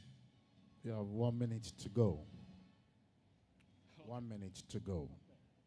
CETC is China's only large-scale technology corporation covering the whole area of electronic information industry, focusing on network information enterprise. CETC is obliged to defense, technology, and electronic information. With all series of defense electronics, we provide total solutions for Army, Navy, Air Force, and Air Defense Force. Sorry, it's a lack of time. So in conclusion, CTC would like to serve as a force multiplier for African partners, enhancing their operational capabilities through advanced technology, comprehensive training, and tailored solutions. Thank you for your attention. I look forward to engaging with many of you in near future. Thank you. Thank you very much, sir. The next speaker, please. I would like to announce that your 10 minutes includes videos. If you have videos, it has to be inside your 10 minutes, please. Thank you.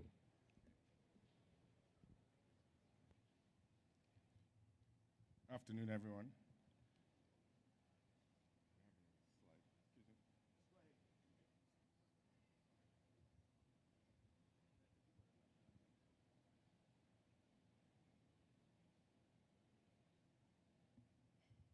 So my name is Rotimi Makanjola from Caverton Helicopters.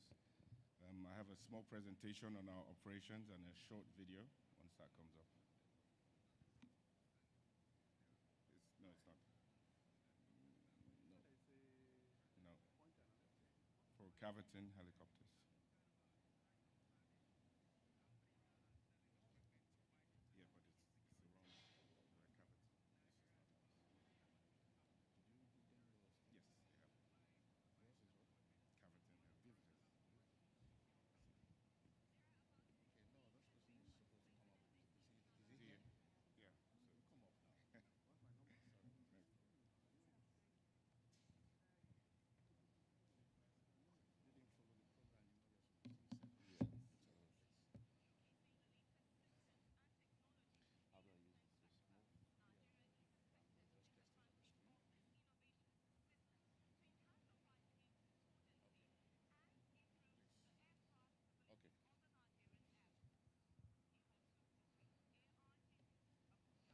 Good afternoon, everyone.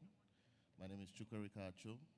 I'm the CEO of Falcon Aerospace Limited, but operating as Viva Jets. Thank you very much for this invitation, and I would like to do a very short presentation on our services and how we can complement the hierarchy of the military across Africa.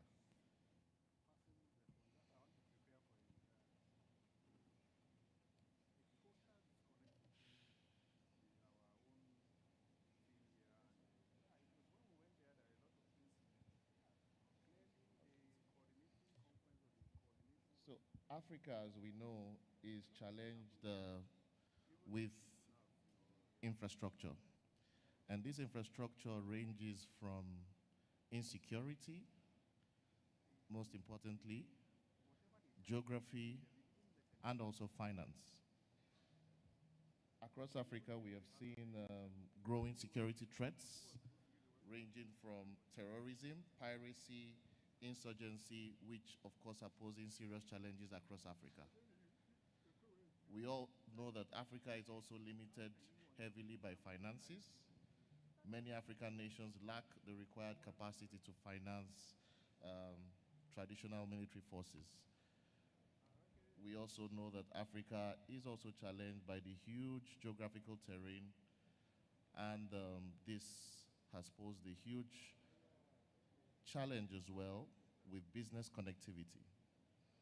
It is quite difficult for a business leader in a geography like Senegal or Dakar to connect to Malabo, which technically is about 4 hours away, but sometimes you find yourself transiting even through Europe.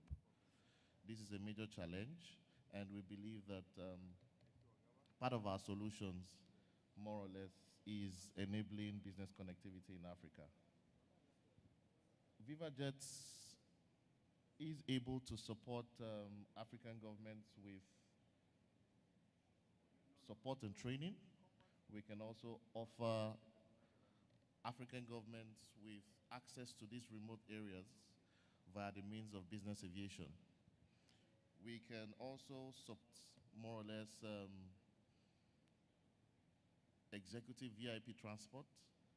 We can support acquisition of airplanes by providing the right financing that would help these governments acquire these airplanes, you know, with interest rates that are not very, very punitive.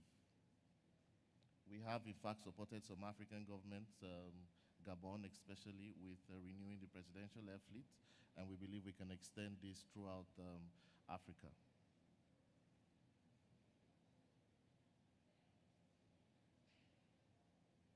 Part of the roles that business aviation would serve, more or less, includes troop and equipment transportation, medical evacuation, intelligence, surveillance, and reconnaissance, which we understand can help, you know, more or less mitigate issues with, you know, insurgency, insecurity across Africa. We believe that we can support the intelligence part of the military by helping with discrete missions via our business jets.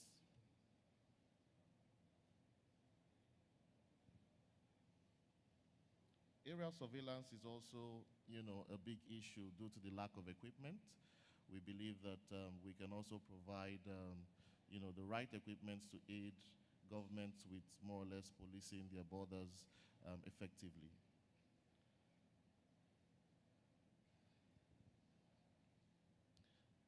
So just to speak a little bit more about VivaJets, we are an indigenous African company, and we are of the opinion that in this current time, we can provide African solutions to African problems because we are very much aware of the terrain of Africa. We know how to do business in Africa, and we can understand completely the pain points of African companies or governments and African military because we speak the African language. Our vision, of course, is to be the business aviation provider of Africa, and in doing this, we believe we have there are various complementarities that we can share with African military organizations. We are specifically into aircraft charters on a contractual basis or ad hoc basis. We also provide leasing services. We also provide operational management and maintenance management. We provide training. We provide aircraft sales as well. So in doing our business, we have invested a lot in, you know, technology to ensure that we are able to deliver the exact products which will ensure that our customers deliver maximum value. We understand the African business terrain, and we focus a lot on the customer satisfaction because we understand the customer's language. So this is just more or less areas where we can collaborate with organizations with an existing fleet. We can help optimize your fleet in helping you manage the fleet, maintenance, refinancing if required. We can also lease as part of our inventory to African governments as well, and then consult with these governments on the right aircraft that fits their missions more or less. Lastly, we believe that by being here today, we would be able to engage the vast majority of people present here today and discuss more or less on possible areas of collaboration. Thank you very much.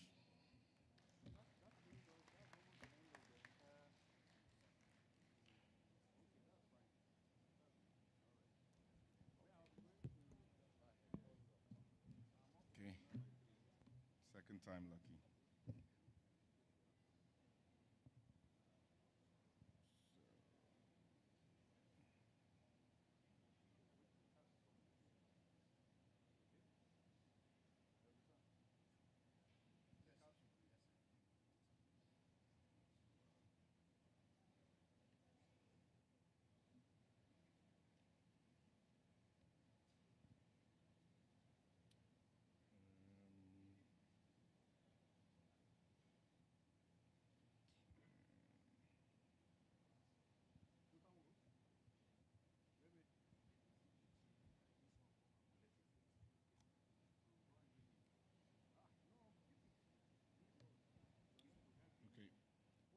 So good afternoon again, everyone. I'm here to give a short presentation on Caverton. Caverton Offshore Support Group is a fully integrated logistics company with Caverton Marine and Caverton Helicopters. On Caverton Helicopter side, we've been operating in the oil and gas industry and in the aviation industry for over 20 years. We've done over 100,000 flying hours and 150,000 landings. We have a 40,000 square meter MRO in Lagos, Nigeria. In the MRO, we have various capabilities. We carry out at the MRO non-destructive testing, structural and composite repairs, wheel tire servicing, upholstering, blade repairs, and we also have a fully integrated paint shop where we've done numerous number of paint works on different types of aircrafts. On the maintenance side, we've done over 20 4-year inspections, over 6 8-year inspections, and we've performed several upgrades, including a 7-ton upgrade on a AW139 and a Phase 7 upgrade. We've also done a TCAS 2 upgrade on a AW139. We provide services to the Nigerian Air Force, the Nigerian Navy. We're looking at expanding, obviously, into West Africa to support other African air forces. We provide services to the Presidential Air Force as well. We operate in Cameroon. We have a fully operational base in Cameroon where we service a 139. We have capabilities in a different number of aircrafts, Bell 412, 407, 429, the Airbus A350, S-76s, and the 109 series. Our MRO is also in a free trade zone, so in terms of economic value, especially in West Africa, that helps out, especially when you want to do your maintenance. You can fly your aircraft in, we do your maintenance, and then you take it back in. We also have a training center where we have the first and the only AW139 full flight simulator in Africa. We're proud to say that simulator is EASA certified, and we have had several foreign, not just African countries come and do their training with us. The full flight simulator can do several, as you know, several capabilities, hoist and sling, night vision training, etc. Formation flying, especially for the Air Force. We also have an AW109 FMPT-2 simulator, which we hope, given the large number of AW109s in Nigeria and the ones expected to come, we hope that this will be of use to the Nigerian Air Force and the Navy and other air forces within the region that have the AW109 series.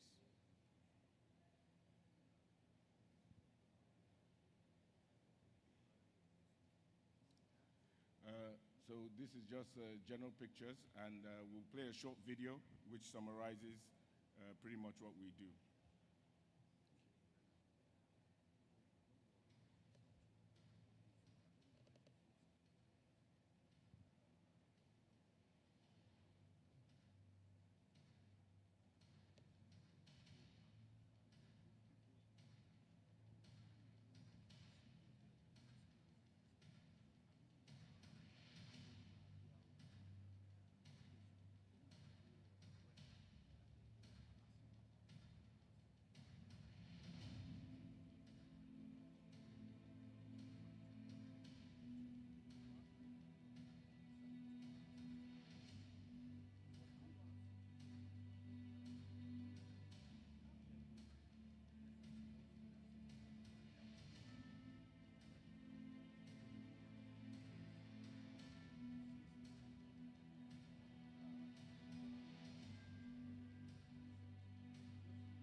Thank you very much.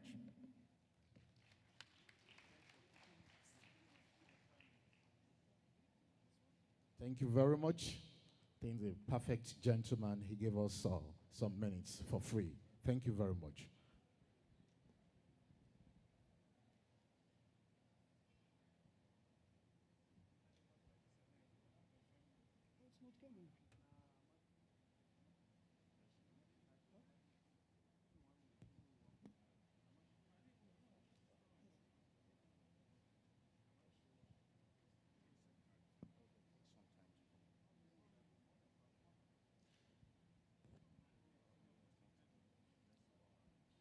Okay. I would like to welcome you to my session. Thank you for the Nigerian Air Force for organizing this event. It's nice to meet you here. I would like also to make a special welcome in Arabic. أريد أن أرحب بقادة جيوش الأركان من تونس ومن الجزائر ومن المغرب وموريتانيا. مرحبا بكم في مشاركتكم في هذا المؤتمر الفعال. I would like to present myself. I am Abdul Qadir Belhi. I'm the CEO of PLM Resources. We are a partner of Siemens Digital Industry Software in North Africa. And we are working mostly with companies that would like really to bring digitalization in their process and to optimize their process by using the technology of Siemens. So I am not really here really to make a speech, but to talk about the solutions that we can bring to you for Siemens and aerospace and defense. We have not to talk about the engineering side, but we need to talk about the testing and the simulation. The testing behavior is very important to test our equipment. As you know, defective equipment will generate crashes, will generate problems. And Siemens had developed plenty of solutions in testing aircraft and military. So for example, in this case, we would like to test the ground vibration of an aircraft. And we have used the software of Siemens. It's a test lab. And we test the ground vibration of the aircraft. And it's very important for us. If you have an aircraft and the vibration on the ground is very important, so it will be damaged. This is a first solution that you can have. Another thing is the flutter testing of aircraft certification. This is what done also by Airbus. And this is also, it's very important to use in order to get your aircraft in conform way. We can test also the fuselage of the aircraft and of the cabin. For acoustic, you can optimize your acoustic. It's very important if you have acoustic problem, so it's not very useful as an aircraft. We can also test the acoustic transmission loss. We can check the noise and vibration of the cabin. It's very important. This is kind of testing will help you really for the maintenance of your equipment. As you know today, our big problem here in Africa is really how to maintain our equipment in the right way, in the optimal way. If we don't have any solutions that help us to predict the maintenance operations in the right way, we will lose our equipment. And as you know, in the historical way, we have a lot of crashes of airplanes in the continent.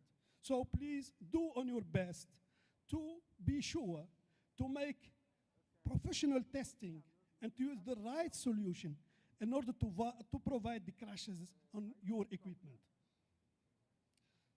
So for the military also, we can reduce the noise in the chip compartment.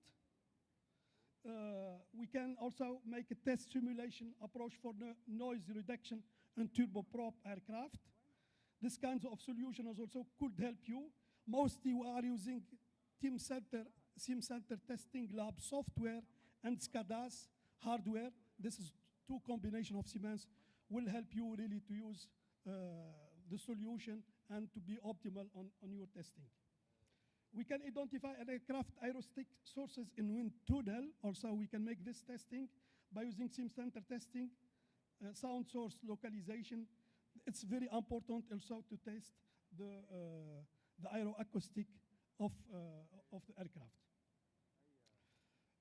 We can also test the integration, the system integration on the aircraft. I remember one time there is a crash on one Airbus. It was Swiss Airlines. And the big problem was only for the wire harness inside the airplane, there is a problem and create a fire, and the company and the airplane crashed. So this kind of testing is also very helpful. You have to test also your system, your hydraulic, your pneumatic, your electrical, your electronics, and this kind of solution will help you really to be optimal on production way. You can also, this is a kind of flying taxi. We can test the noise and vibration performance. It's also very important. You can test also the landing gears. It's very important to make a structural and dynamic test for that. For the space, we have also solutions, and Siemens did also some testing for acoustic and space and satellites. I have not really to go a lot more spaces because it's not our topic. So I would like really to talk about engines in aircraft. We can test the dynamic behavior of the engine, and it's very important because this will avoid for us more mechanical problems. We can also make performance test, performance acoustic engine test, and also it's very important. We can also make a dynamic performance of power transmission systems. We have a solution for that, software and hardware, and we have plenty of SCADAs, hardware that help you to make this testing. For the defense side, 2 minutes more, sir.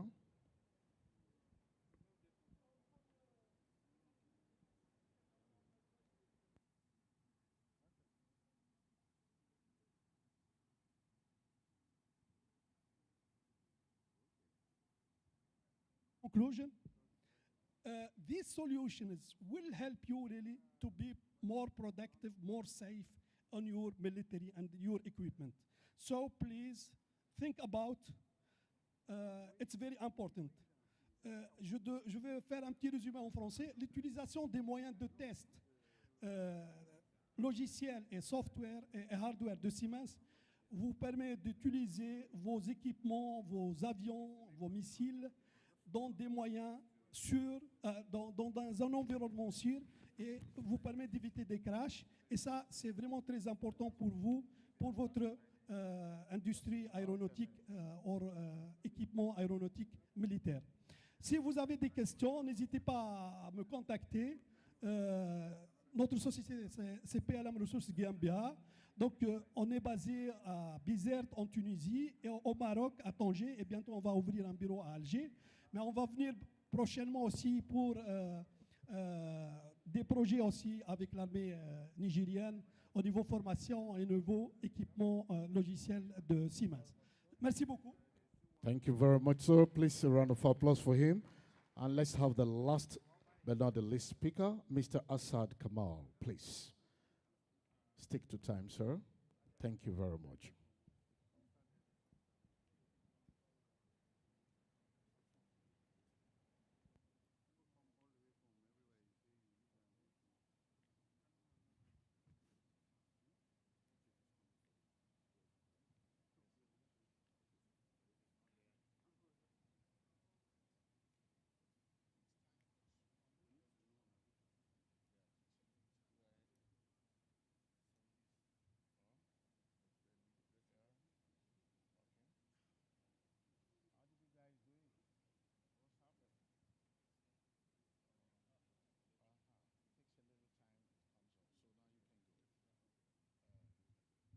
Good afternoon, dear servicemen, chiefs, leaders, comrades.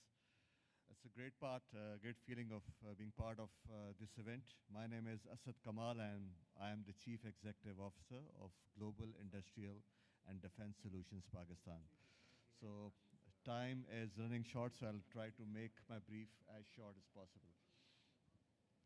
So we are Pakistan's largest defense conglomerate. So in Pakistan, we have the industry divided into these two streams: the Ministry of Defense and the Joint Staff Headquarters on the right. So my company is basically representing on the research and development institutes in Pakistan, and we provide a one window for interaction to the outside world on behalf of these companies. So we were established in the year 2007. Now 14 years into existence. I will play a short video on the company and I will continue my presentation afterwards.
So GIDS was established in the year 2007, and now we have exports to more than 14 countries worldwide, from the South American continent to the Far East, Central Asia, and Africa.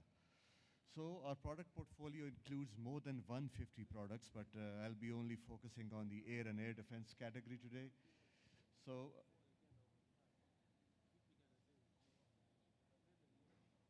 yeah.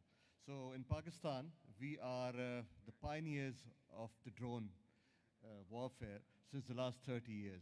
So now the flagship model you can see on the screen, it's called the Sharper 2 Block 2, which can carry 4 air-to-ground missiles, has a SATCOM capability with a range of 1,000 kilometers. It's a bird that has been developed purely indigenously in Pakistan.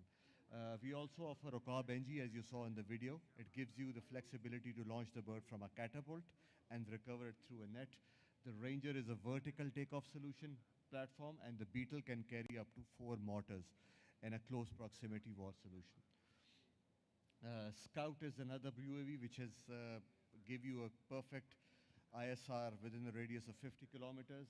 We are developing all the allied weaponry for the UAVs, including the Bark weapon system. The Bark weapon is a laser-guided weapon in the 45 kilogram class. All the payloads are for the birds, and UAVs are also being developed by GIDS, including the laser designators and thermal imagers.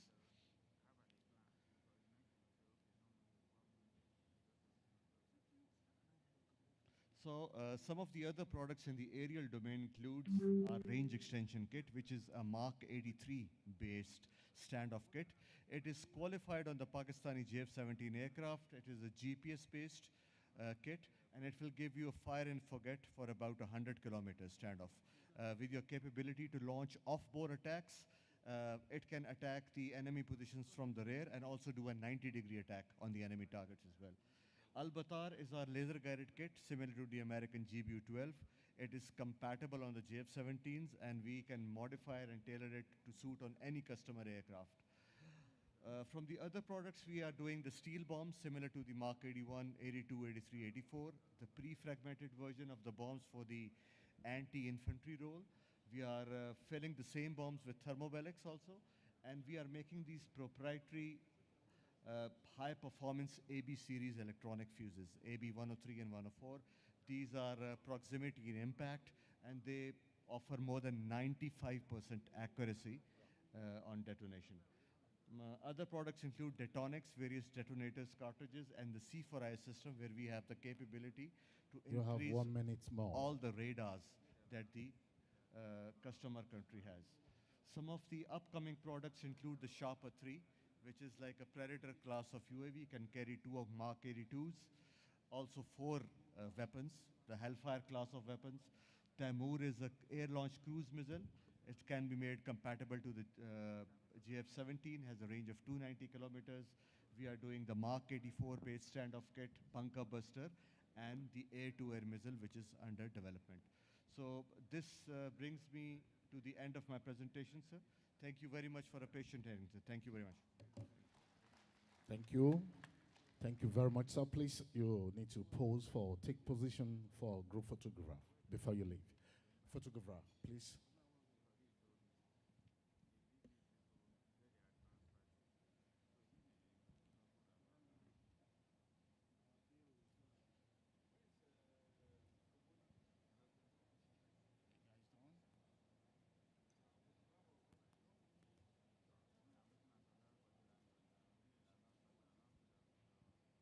Right, thank you very much. Thank you very much. Can I exit the stage?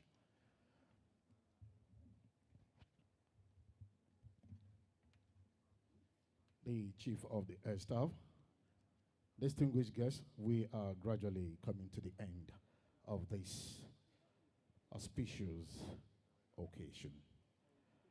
Before then, I would like to also take the closing remarks from the Chief of Policy and Plans, Nigerian Air Force, Air Vice Marshal S. Olatunde. Please, let's put our hands together as he comes up to the stage to give us his closing remarks. Welcome, sir. Afternoon, sir.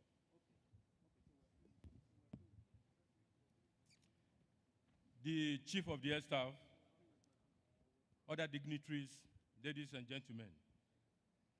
It is indeed my pleasure to make a few closing remarks and express gratitude to all who have made this event a reality.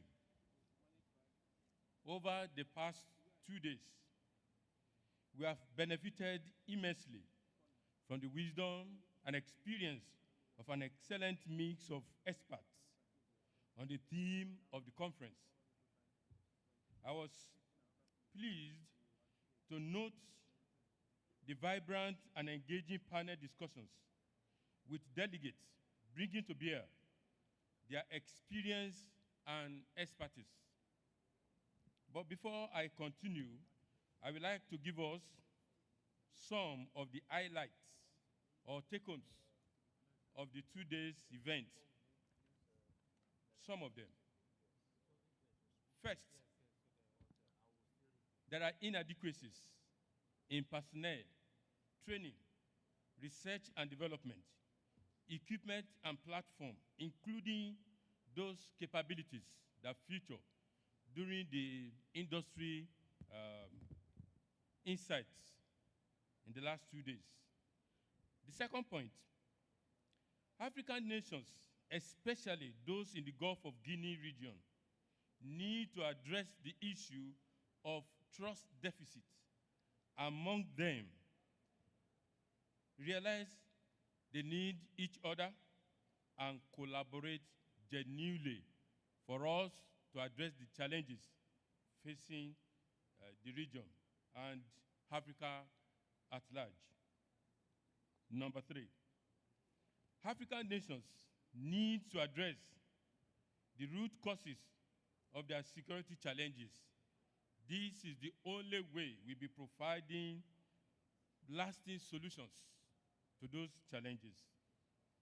Number 4, and the last, African nations need to fashion their air forces according to the threats confronting them, among other factors.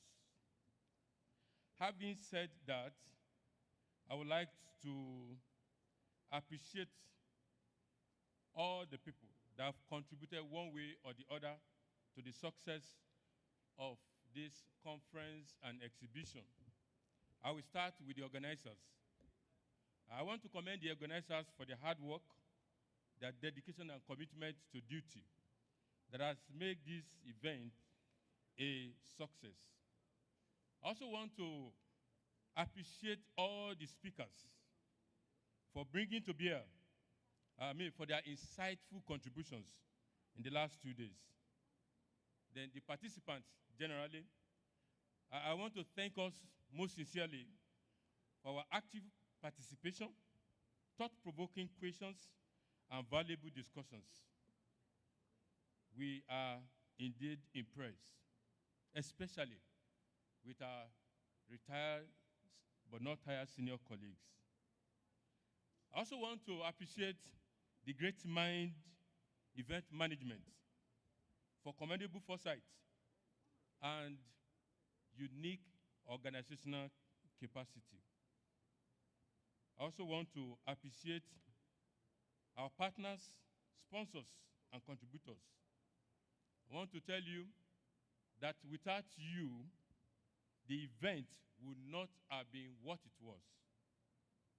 Finally, but not the least, we want to appreciate the Chief of the Air Staff, Air Marshal H.B. Abubakar, distinguished flying star, for your exceptional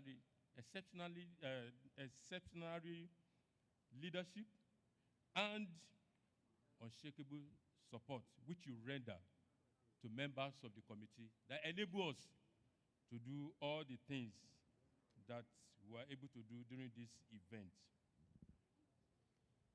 I will wrap up by giving a personal insight to the whole thing, just a brief one.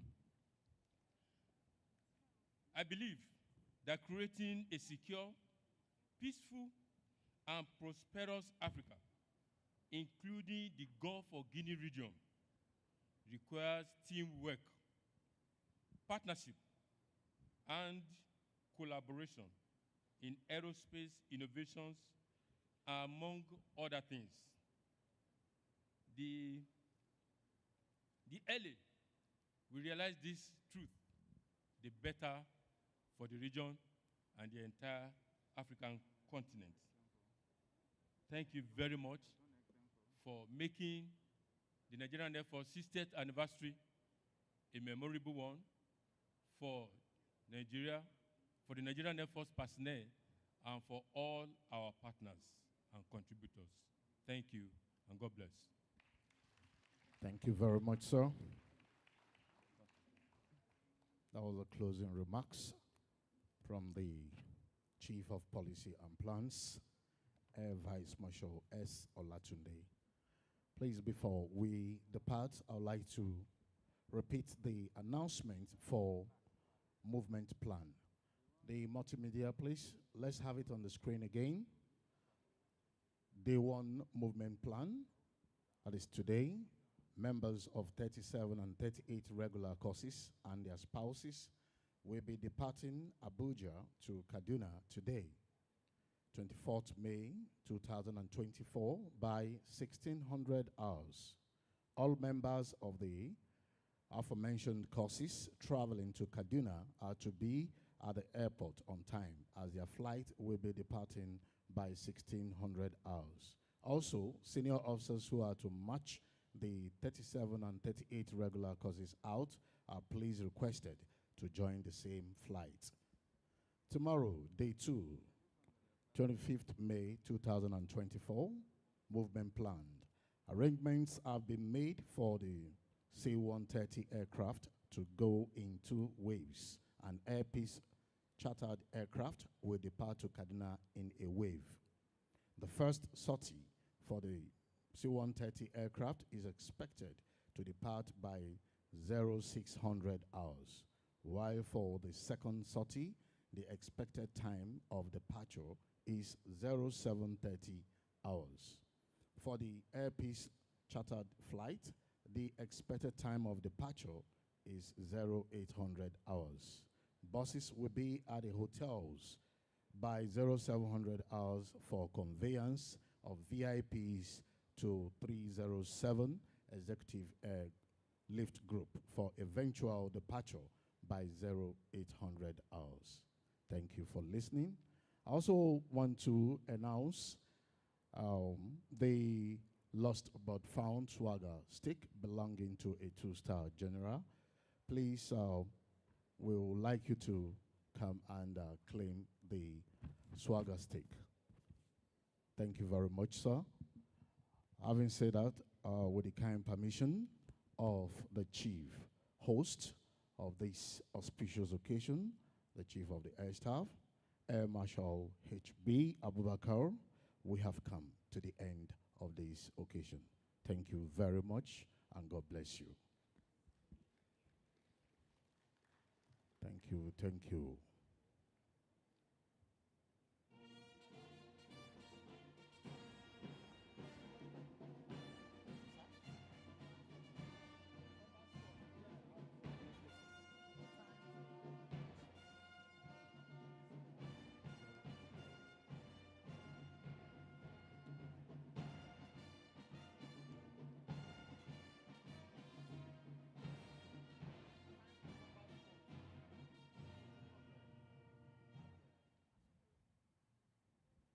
Thank you very much. I would also like to add here that we have the Nigerian Air Force Combat Sport taking place at the Nigerian Air Force Base Sports Complex. Please, it's by 1600 hours today. Nigerian Air Force Base at Socorro, that is the venue for the NAV Combat Sports Competition by 1600 hours today. Please, you're all welcome.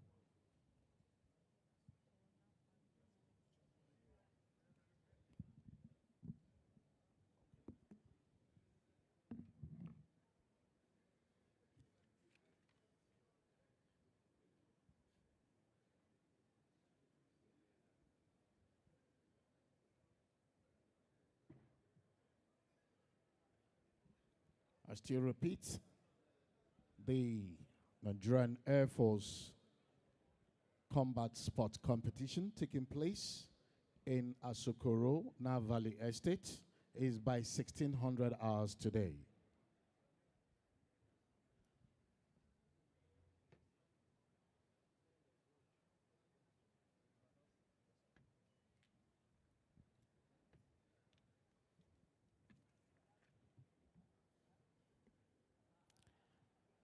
Please, before we depart, we would like to have the networking luncheon and one-on-one meeting as we depart.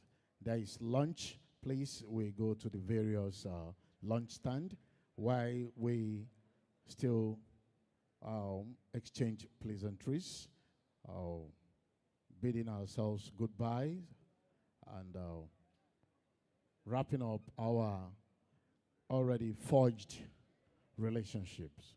Please, let's have our lunch. Thank you very much.